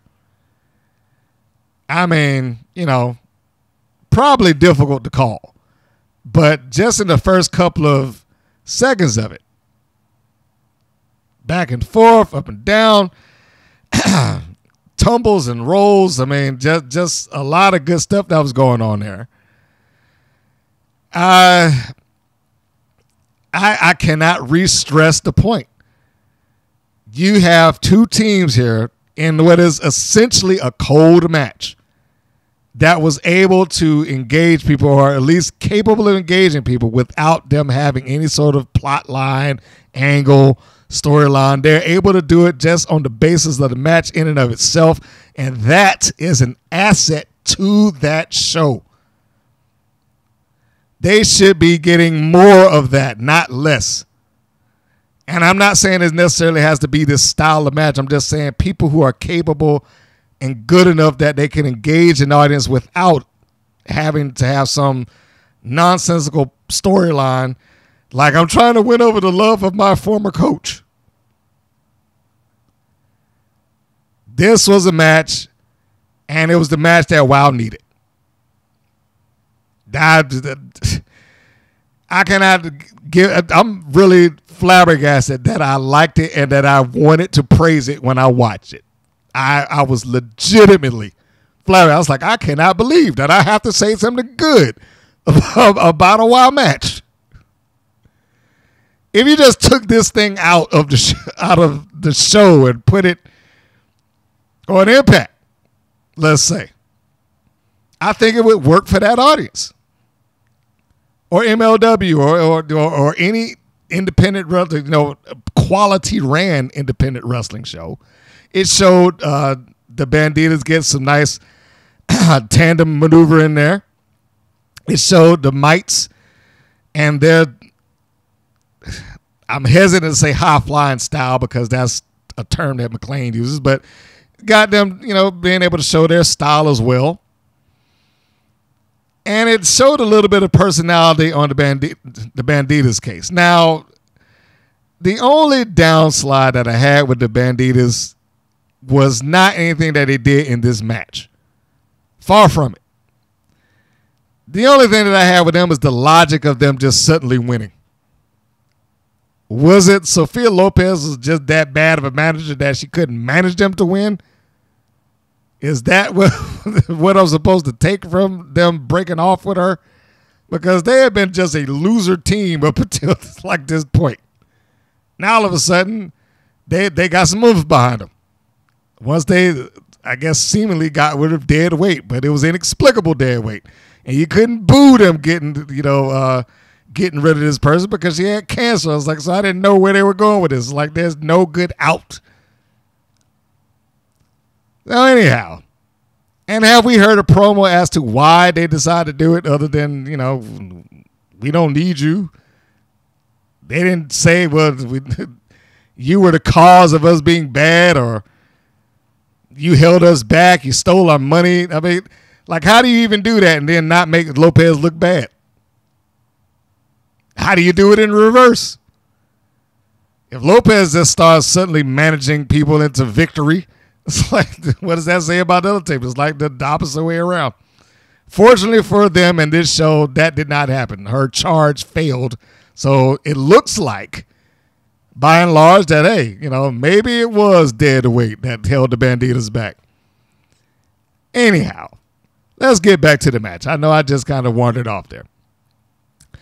So there's a portion of the match where you get Sugar that tags in Spice. Now, at that point, they just dropped the rules, and the referee did not do a thing to change that. All four members stayed in the ring. Nobody left. And even though he looked like he kind of waved his hands like, hey, get out, he certainly didn't do anything to push that. The referees, and I don't want to lump everybody in there, but you got some referees who just are not good at that. You can enforce some rules, guys. Come on. It ain't going to kill you. You can enforce some rules. So the Bandidas break up a fall by the mites. Or more specifically, Angel Rose breaks up a fall on Sanchez. Once the fall is broken, then the mites are in trouble because Bandidas are allowed to just do what they were doing. One of them gets a pump handle into a power slam. The other one does like a Michinoku driver. And then they both get pinned 1, 2, 3. It's a good match.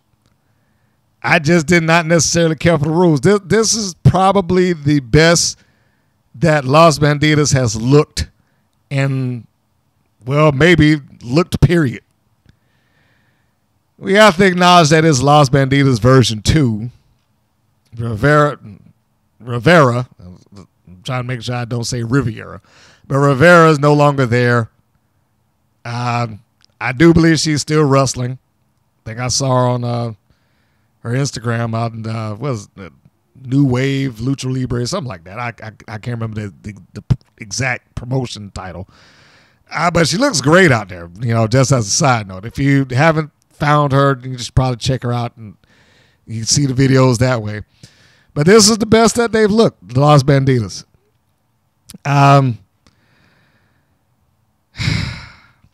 Let's go back to the beginning of this. And I am going to give a massive thumbs up and praise to them that they were able to overcome the stupidity of some of the commentary that led into this match. And I'm not going to repeat, but I'm just going to, get the clip and I'll play it just so you can hear how annoying that sounds. Or spice and sugar, as I like to mix it up. I'm going to start doing it. Spice and sugar. That's right. Spice and sugar. Say it once, say it twice, say it 3 times, and it's going to happen. It'll become natural. Spice and sugar. Spice and sugar. This is one of those points where I say he weighs the show down doing things like that. Never mind the fact that anytime Nigel and David talk about anybody on the show, they're always on the rise. They're always doing better. They're always great. Everybody in WoW is basically at the same level, save for the Beast. That's the only person that gets treated any differently in terms of presentation. Everybody else is, I don't care how many times they've lost. They could have lost 20 times in a row. If they win once, then all of a sudden it turns into, well, they're on a winning streak now, David. Or they've been doing great in the ring. Or some other stupid comment like that. Which goes back to when I said that they need a heel commentator that can kind of mellow that nonsense out. So, anyhow, good match, but the rules at the end meant nothing. Next segment and the main event. Penelope Pink with Lana Starr and Vicky Lynn McCoy up against the Beast, who is their golden child. I guess he is the absolute best of the best. Anyhow, let me not be sarcastic. I'm sorry, Beast. They had a little bit of a different aesthetic look. I like that. I like different. I like that they gave different. Lana Starr comes out with Penelope Pink and Vicky Lynn McCoy. Of course, she's leading the way. And I still think she needs new material, but she has grown a lot in what she says and how she's, not what she says, but how she says it. She's grown a lot in that. The delivery of Lana Starr. I just wanted to kind of take a little side note of that. It is a shame, however, that she's somewhat just been positioned as the singular manager who's competent. The rest of them, who else is left? There's only really Samantha Smart at this point, because all due respect to Sophia Lopez, but as a babyface manager, she's going to be a non-entity. She's probably not going to do a lot of talking for anybody. She's probably not going to do any interference. So there's very little need for her to cut a promo for Princess Aussie. She could do it for herself. And probably very little need for her to cut a promo for Tormenta if she's going to be tagging with Aussie. So, again, it just kind of gets nullified in that situation. Smart has not come off smart at any given point, making the decisions that she made. I know. I'll have you go in there by yourself and go after the tag titles. That'll show them. It's stupid. Okay. But no, Star has done well there. This match is being sold by David McLane as being highly anticipated. I wrote, I'm not sure how. That's not a knock on the match, but really what heat was there in this match at all? The best thing that this match had to give in terms of giving it any sort of platform of you should watch this was the contract signing, and that largely laid at the feet of Penelope Pink. And she was able to do a promo. Now imagine if she had like 2 or 3 weeks of that. And if the Beast could retort, imagine if she was able to retort. And you had a little while to build that up. But I guess that's not what they wanted to do. They cut into this and they advertised for the main event for next week. Not important in this context, just telling how the segments fell in this particular thing. I said earlier that different is good. I did like that because, for a while they was abusing those wild steps. That's how they got the name, the wild steps, because that's all they did is just promo after promo after promo at the bottom of the wild steps. I know some people in the room were like, oh, look at this cheap hallway they're walking down. This is not even finished. Ha, ha, ha. I'm like, look, it's a different location. And it doesn't have to be polished and clean all the time. It doesn't. And especially for the narrative that the Beast gives. She's kind of a bruiser. Her being in a gritty and steel environment works for her. The only change that I would have made to her coming off this industrial elevator going in there, because I was perfectly fine with that. It was a little too well lit for me. And coming out of that room, and this might just be my eyes, the cameras have to adjust the white balance, right? If you're shooting video, it's going to adjust. So when she comes out of this single light elevator with probably fluorescent lights, we don't have a shot of the ceiling above her, but I'm assuming it's fluorescent lights. That has a different pitch of light quality. The lights in the hallway initially come off as like yellow because the camera hadn't adjusted. You go back to it, you can see that. Just check her going off of the elevator and walking out to the hall. And when she walks out, it brightens out a little bit. The only change that I would have kind of given that, if I had to keep it on the elevator and I had full control, I doubt they had full control over the hallway lighting rig. You could have, but it takes effort. Is I would have made it a little darker, a little more grittier, quite honestly. I would have liked her to pop within that. It was too bright for me. That's just my personal taste. I want it to, when you look at that and she's coming off and she's got the belt and she's telling them I'm about to go and kill this girl, I wanted her to pop in that screen. I might not go far with her wrestling wise, but if you're going to use her, I say go for it. If I'm going to make her to my bruiser, if I'm going to make her into my cyborg, if I'm going to make her into this unstoppable thing, then let's go all the way. And that includes the aesthetics by which she's in. Like the introduction from the elevator, though. I mean, just because it's a different thing than her going up the steps. So, main event time. Now, I know I said it in the last one. And she gave a good match and a lot of herself to make this match work. I'm sure Miss Pink did. I just don't like how they got her there.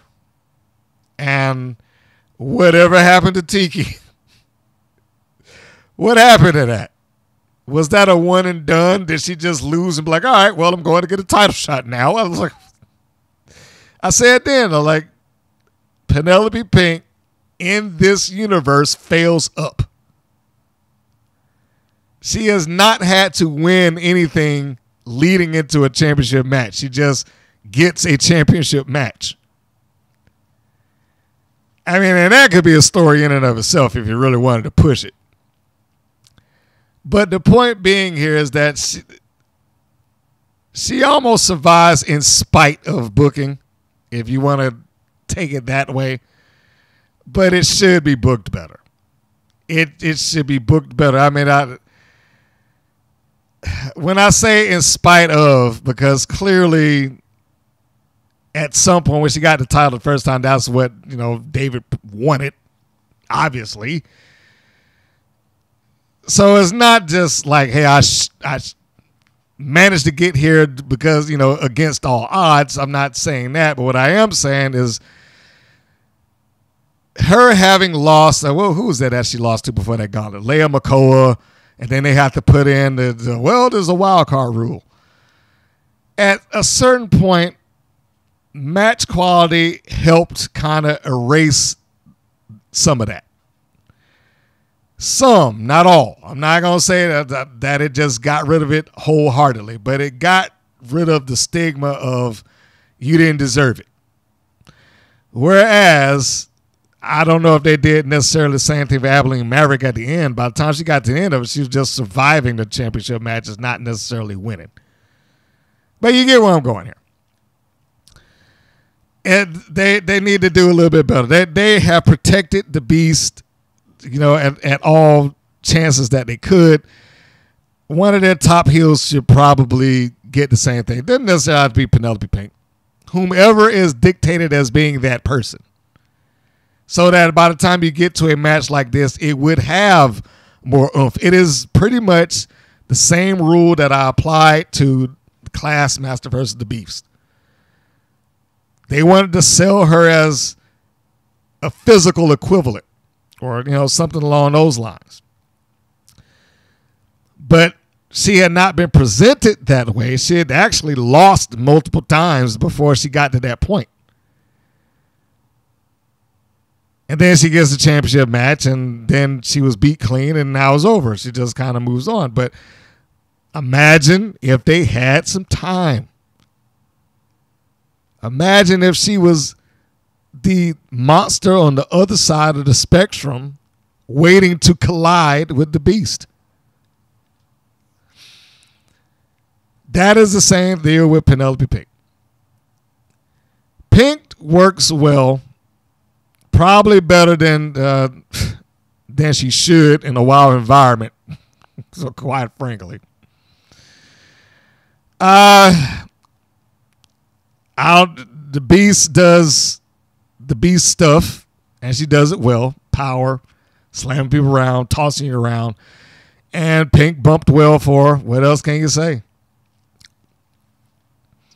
She did much like what she did in the previous time that they crossed paths. Gave her a spot where she can show some ungodly strength and carry her off and do whatever it is that she was going to do to win the match. Pink did the obvious heel thing, taking advantage of where she could. It was in a matter of her outpowering. It was a matter of her out wrestling / outmaneuvering the Beast. I got to get out of the way, so she charges into the post. I got to get out of the way, so she, hits this guardrail, or, those things which you would expect the heel to do, along with the cheating. All right? And it's good. I'll just call it a backbreaker on the or torture rack on the ring post. I thought that was a good move too. I hadn't seen anybody do that. Of course, she couldn't keep it long. And surprisingly enough, the ref that I've given the most grief to is the one that came up there to break it. And he leaned over there and he said, hey, you got to break this thing. Counted on the outside. I was like, all right, well, go ahead, Scheinberg.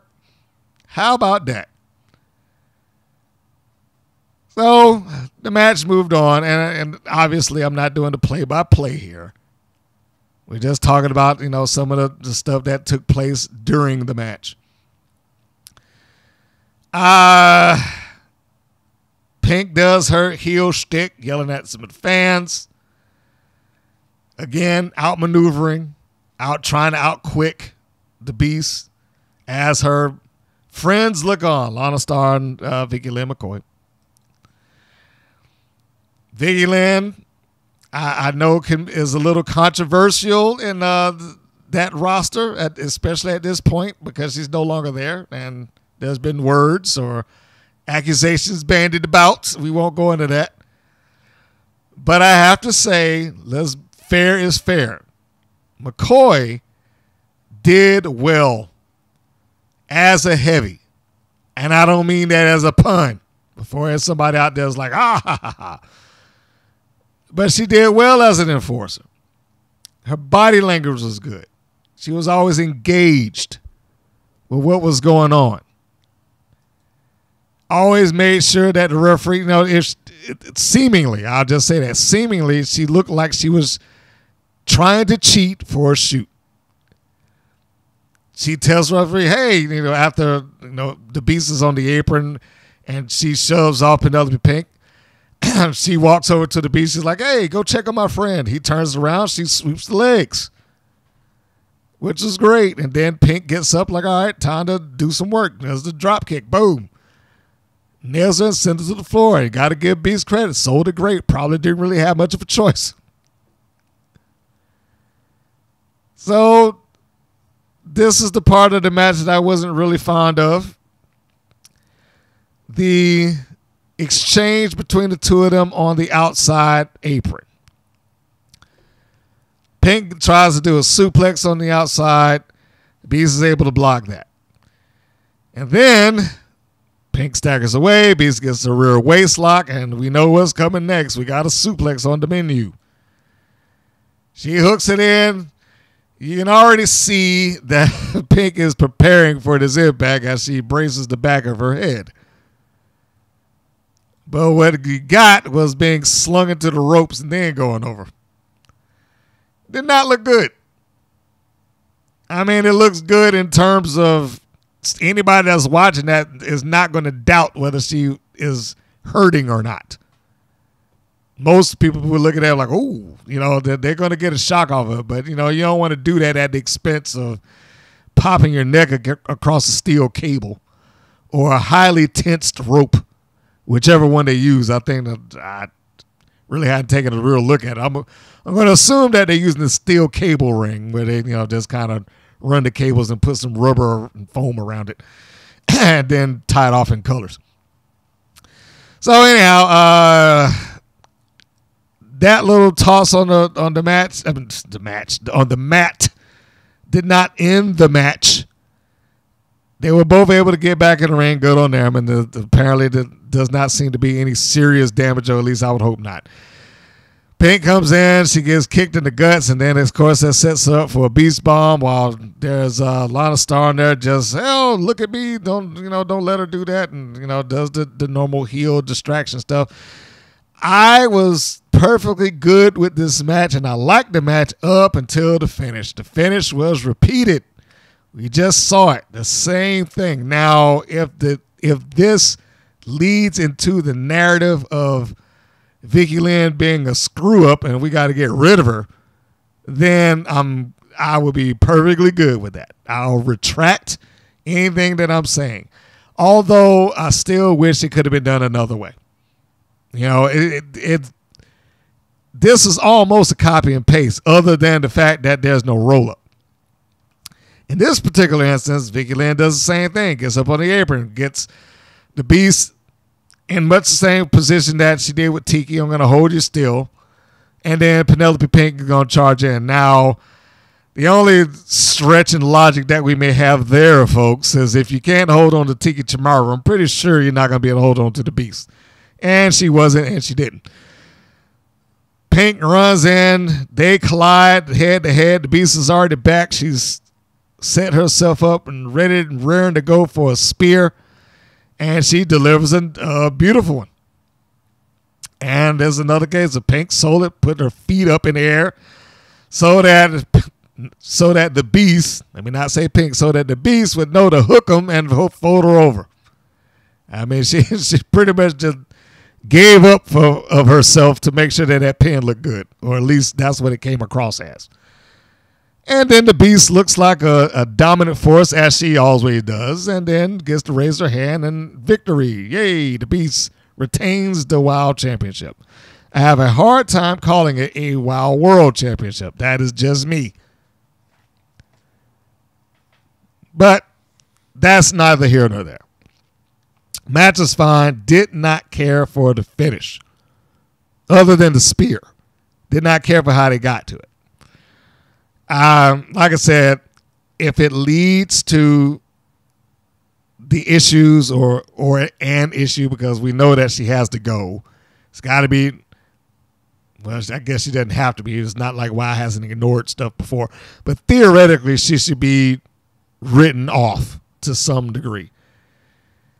And if they don't have footage of it, then I'd rather them not do it if they can't do it well.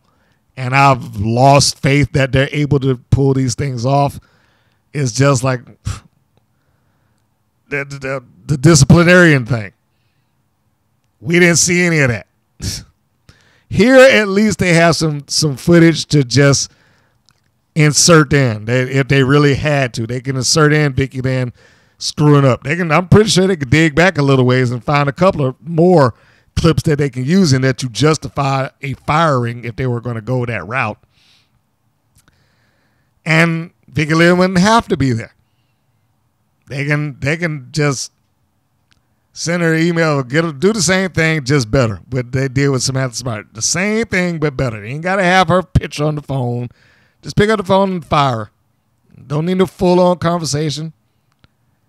Just start off the show. Hey, look, you screwed up one too many times. And you just cost her the belt. You're fired. That wouldn't be difficult. Now, if it were me, and I were trying to do it, I wouldn't even go that route. I would have just replicated the end of the match backstage, not the finish. I'm just saying after the aftermath of the match backstage, where everyone's walked off or out of that locker room except for Penelope Pink and Lana Starr. And then you have Pink, who's upset and whatnot, lay down the law. I know Lana Starr's the manager, but hey, look, this has happened one too many times. You need to do something about this. It's either her or me. Make your choice and then walk off. And then by the end of the show, she can say it's done. She's fired. I promise you I'll get you another title shot, et cetera, et cetera, et cetera. So, there you have it.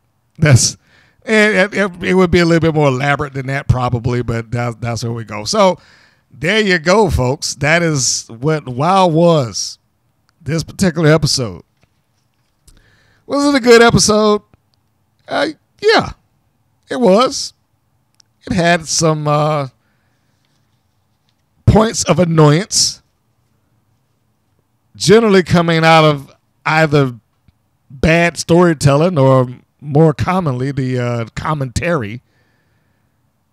But overall, what can you say about the matches? Aussie and Tormenta taking on Miami Sweet Heat was good. The thing that match suffered for is that they had, quite frankly, better matches behind it. It suffers by comparison, if anything. Fury and Sierra Breeze, I thought if you were trying to help Sierra Breeze look or elevate a little bit more, this was a good match for that. The introduction to her wasn't bad. She didn't need to be the former champion. So, when she went against Pink and she had a good showing, that was cool. And now she got her win. And like I said, she has a highlight spot that you can apply for her or just for the show using her. So that was cool. The Bandidas and Mites, the only thing that I had that really bothered me there was David McLane. I wish they had more rules to it, but I'm not going to die on that hill. And the main event, Pink and the Beast. I don't know about that German suplex in them ropes. Sometimes I see some stuff that happens on that show, and I'm like, ooh, man, I don't know if I would even agree to that. Especially consider who it might be that's doing it. Like, this is probably not going to be the best thing. So, no. But overall, Very rarely would I give it a B or something like that, but I give it a B. I have to say it is. If you're going to go through the weeks of WoW, this is probably one of the better ones to deal with if you can get past the annoyances that are applied throughout. And in my world, those annoyances, and I'm not trying to pick on them, they largely fall down on David McLane.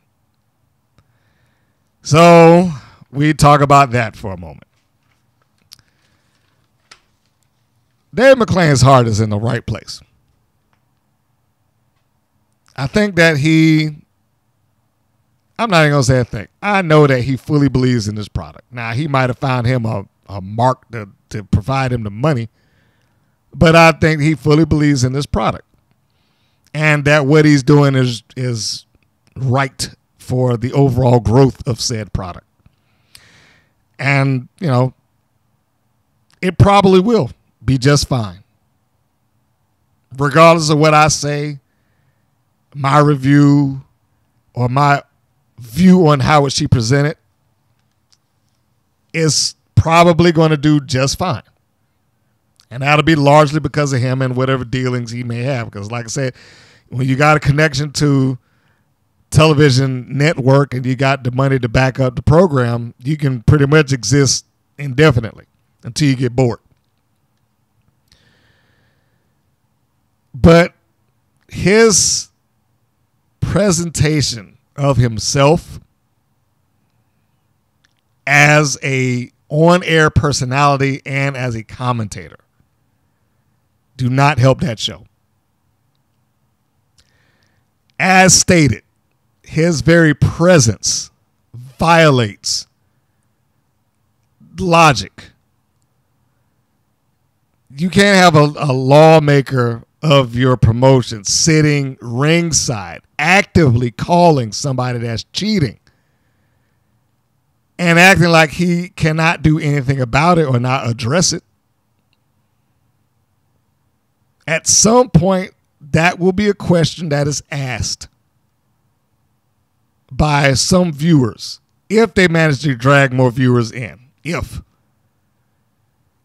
Sometimes he'll do things that would make you just like, I'm not watching this. Spice and sugar. He does not help Nigel, who came in sounding very professional. And I can hear him sounding like he's having to fight through David McLane talking to get to call the match. Now, to be fair, Dave McLane does call his share on occasion. The problem, like I said, is that his voice eventually is the voice that bleeds out over everything else. He becomes the voice and the standard of that booth. And even though Nigel is trying to maintain his own voice, I can hear him trying to do it, he slips into David-isms here and there. David McLane being there is just going to make Nigel Zane become David to some degree, like it did with Stephen Dickey. It's going to just make them adopt the voice of David McLane. Never mind when he has to go into the ringside and do the interview following the match. Never mind that, because you never know what you're going to get when he goes out there to do that. He could be loud and overbearing. He could be dancing around. He could shut down a heel just because he has the authority to do it, even though on commentary it's like, wow, they're the smartest thing since, Brainiac and Superman. Or, you know what I'm saying? He can do whatever he feels like doing. It's his playpen. But having that playpen it embeds itself into the DNA of the show. The same rules about some of the young ladies there that don't work very smoothly are the same rules that apply to him in this instance. you being terrible or annoying or this, that, and the other affects the show, not just you. And I'm saying you in a general sense. Or general sense aimed at David McLane. And I want somebody to really tell me, because I don't know if anybody was there at this taping. When Breeze comes out, there's a section where she comes back in front of the ring. And if you look in the background where the commentating booth is, it looks like David McLane is on the microphone telling people to get up and dance or something. Is he on the microphone telling the house to get up and dance? I hope not. I hope not. I was like, I so want to be wrong here. I hope I'm wrong. Because if that is the case, and he is, hey guys, yeah, Sierra Breeze, dance, if he's doing that, like I said it earlier, he might as well just paint a sign and say, look at me, please. I need the attention. There's no reason for you to be on the microphone. That's why I say, this I cannot prove. I hope I'm wrong. But if that were the case, there's no reason for you to be on the microphone. Why would you do that while during her entrance? Do you do it to anybody else's? And even if you did, what reason would you have to do it? There's a ring announcer. Or are you just going to put on the hat of hype man too? Lead interviewer, lead commentator, owner, executive producer, matchmaker, hype man. What else do you need?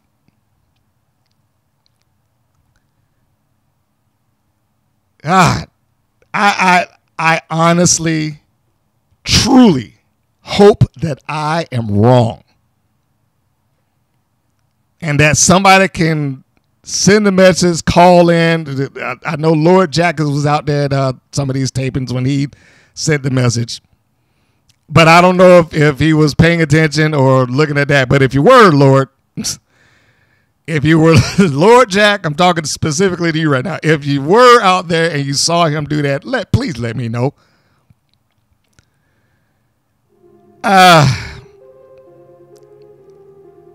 I'll finish off with that just to say, I know he wants this thing to succeed, and I know he wants it to grow, and by his estimation, it probably has already succeeded.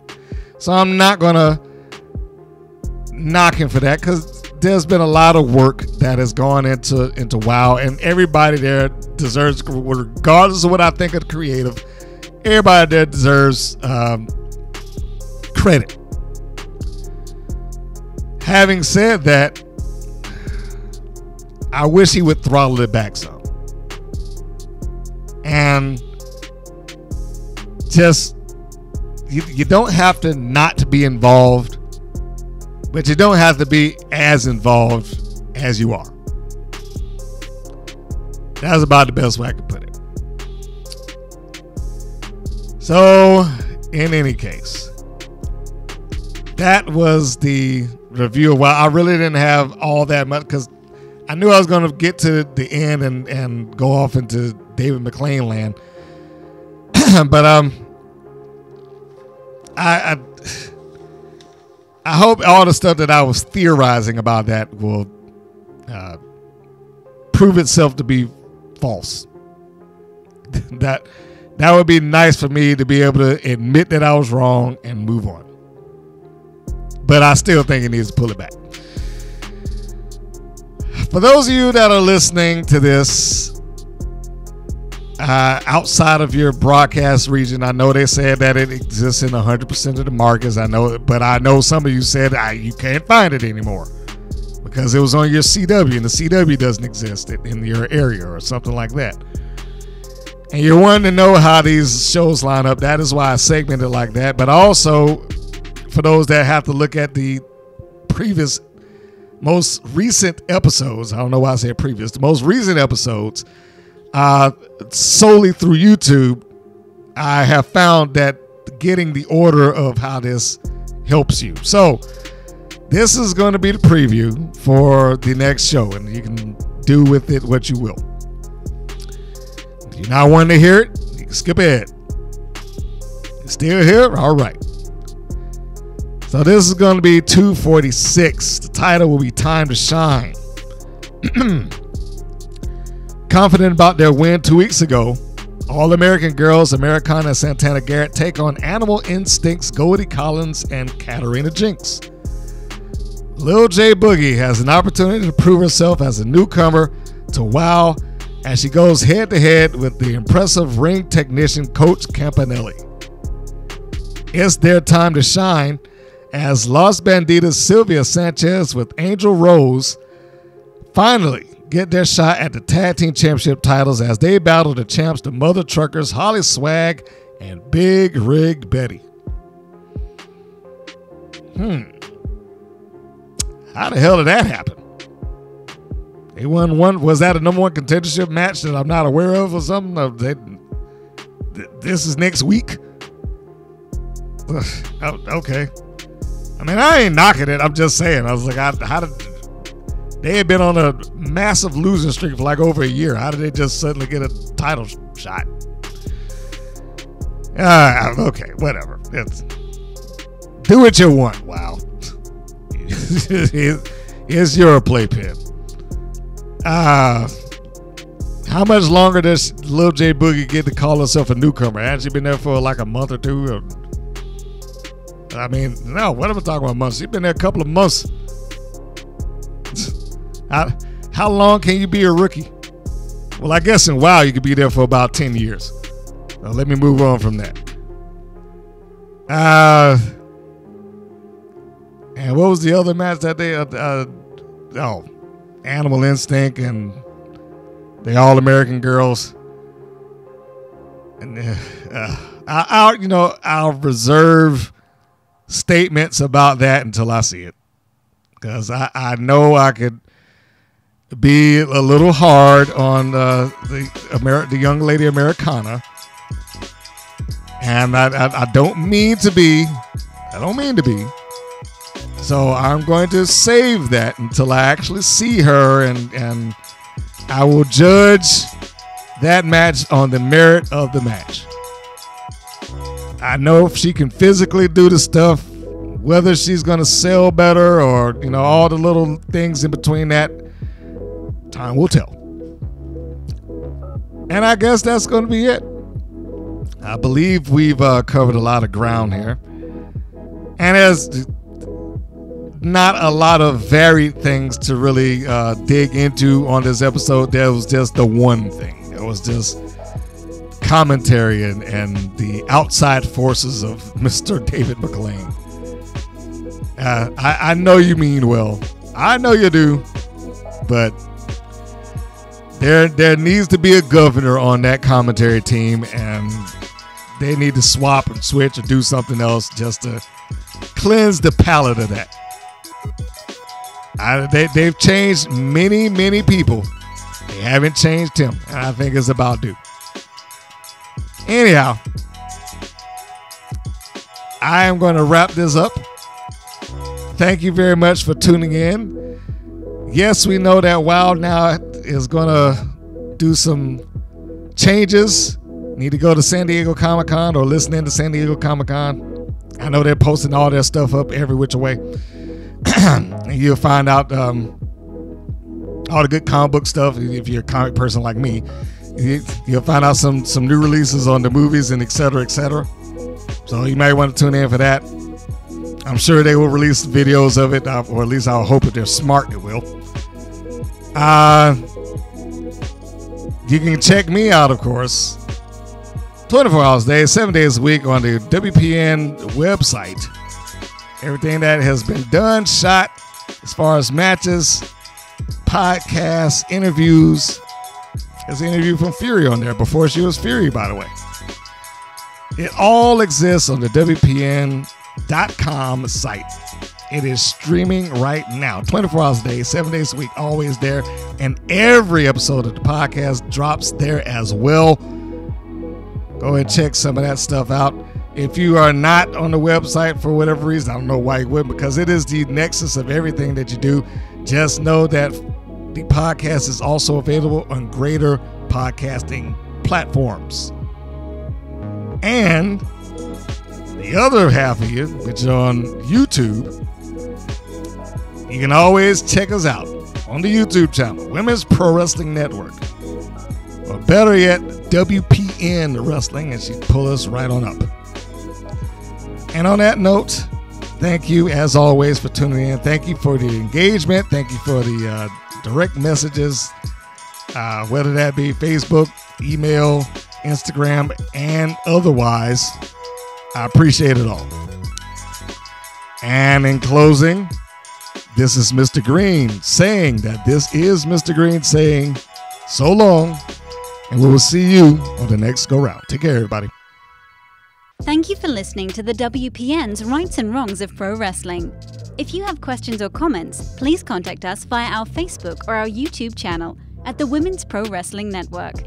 If you're new to the WPN, feel free to subscribe to our channel and like our page. We appreciate your support. Thank you again for listening.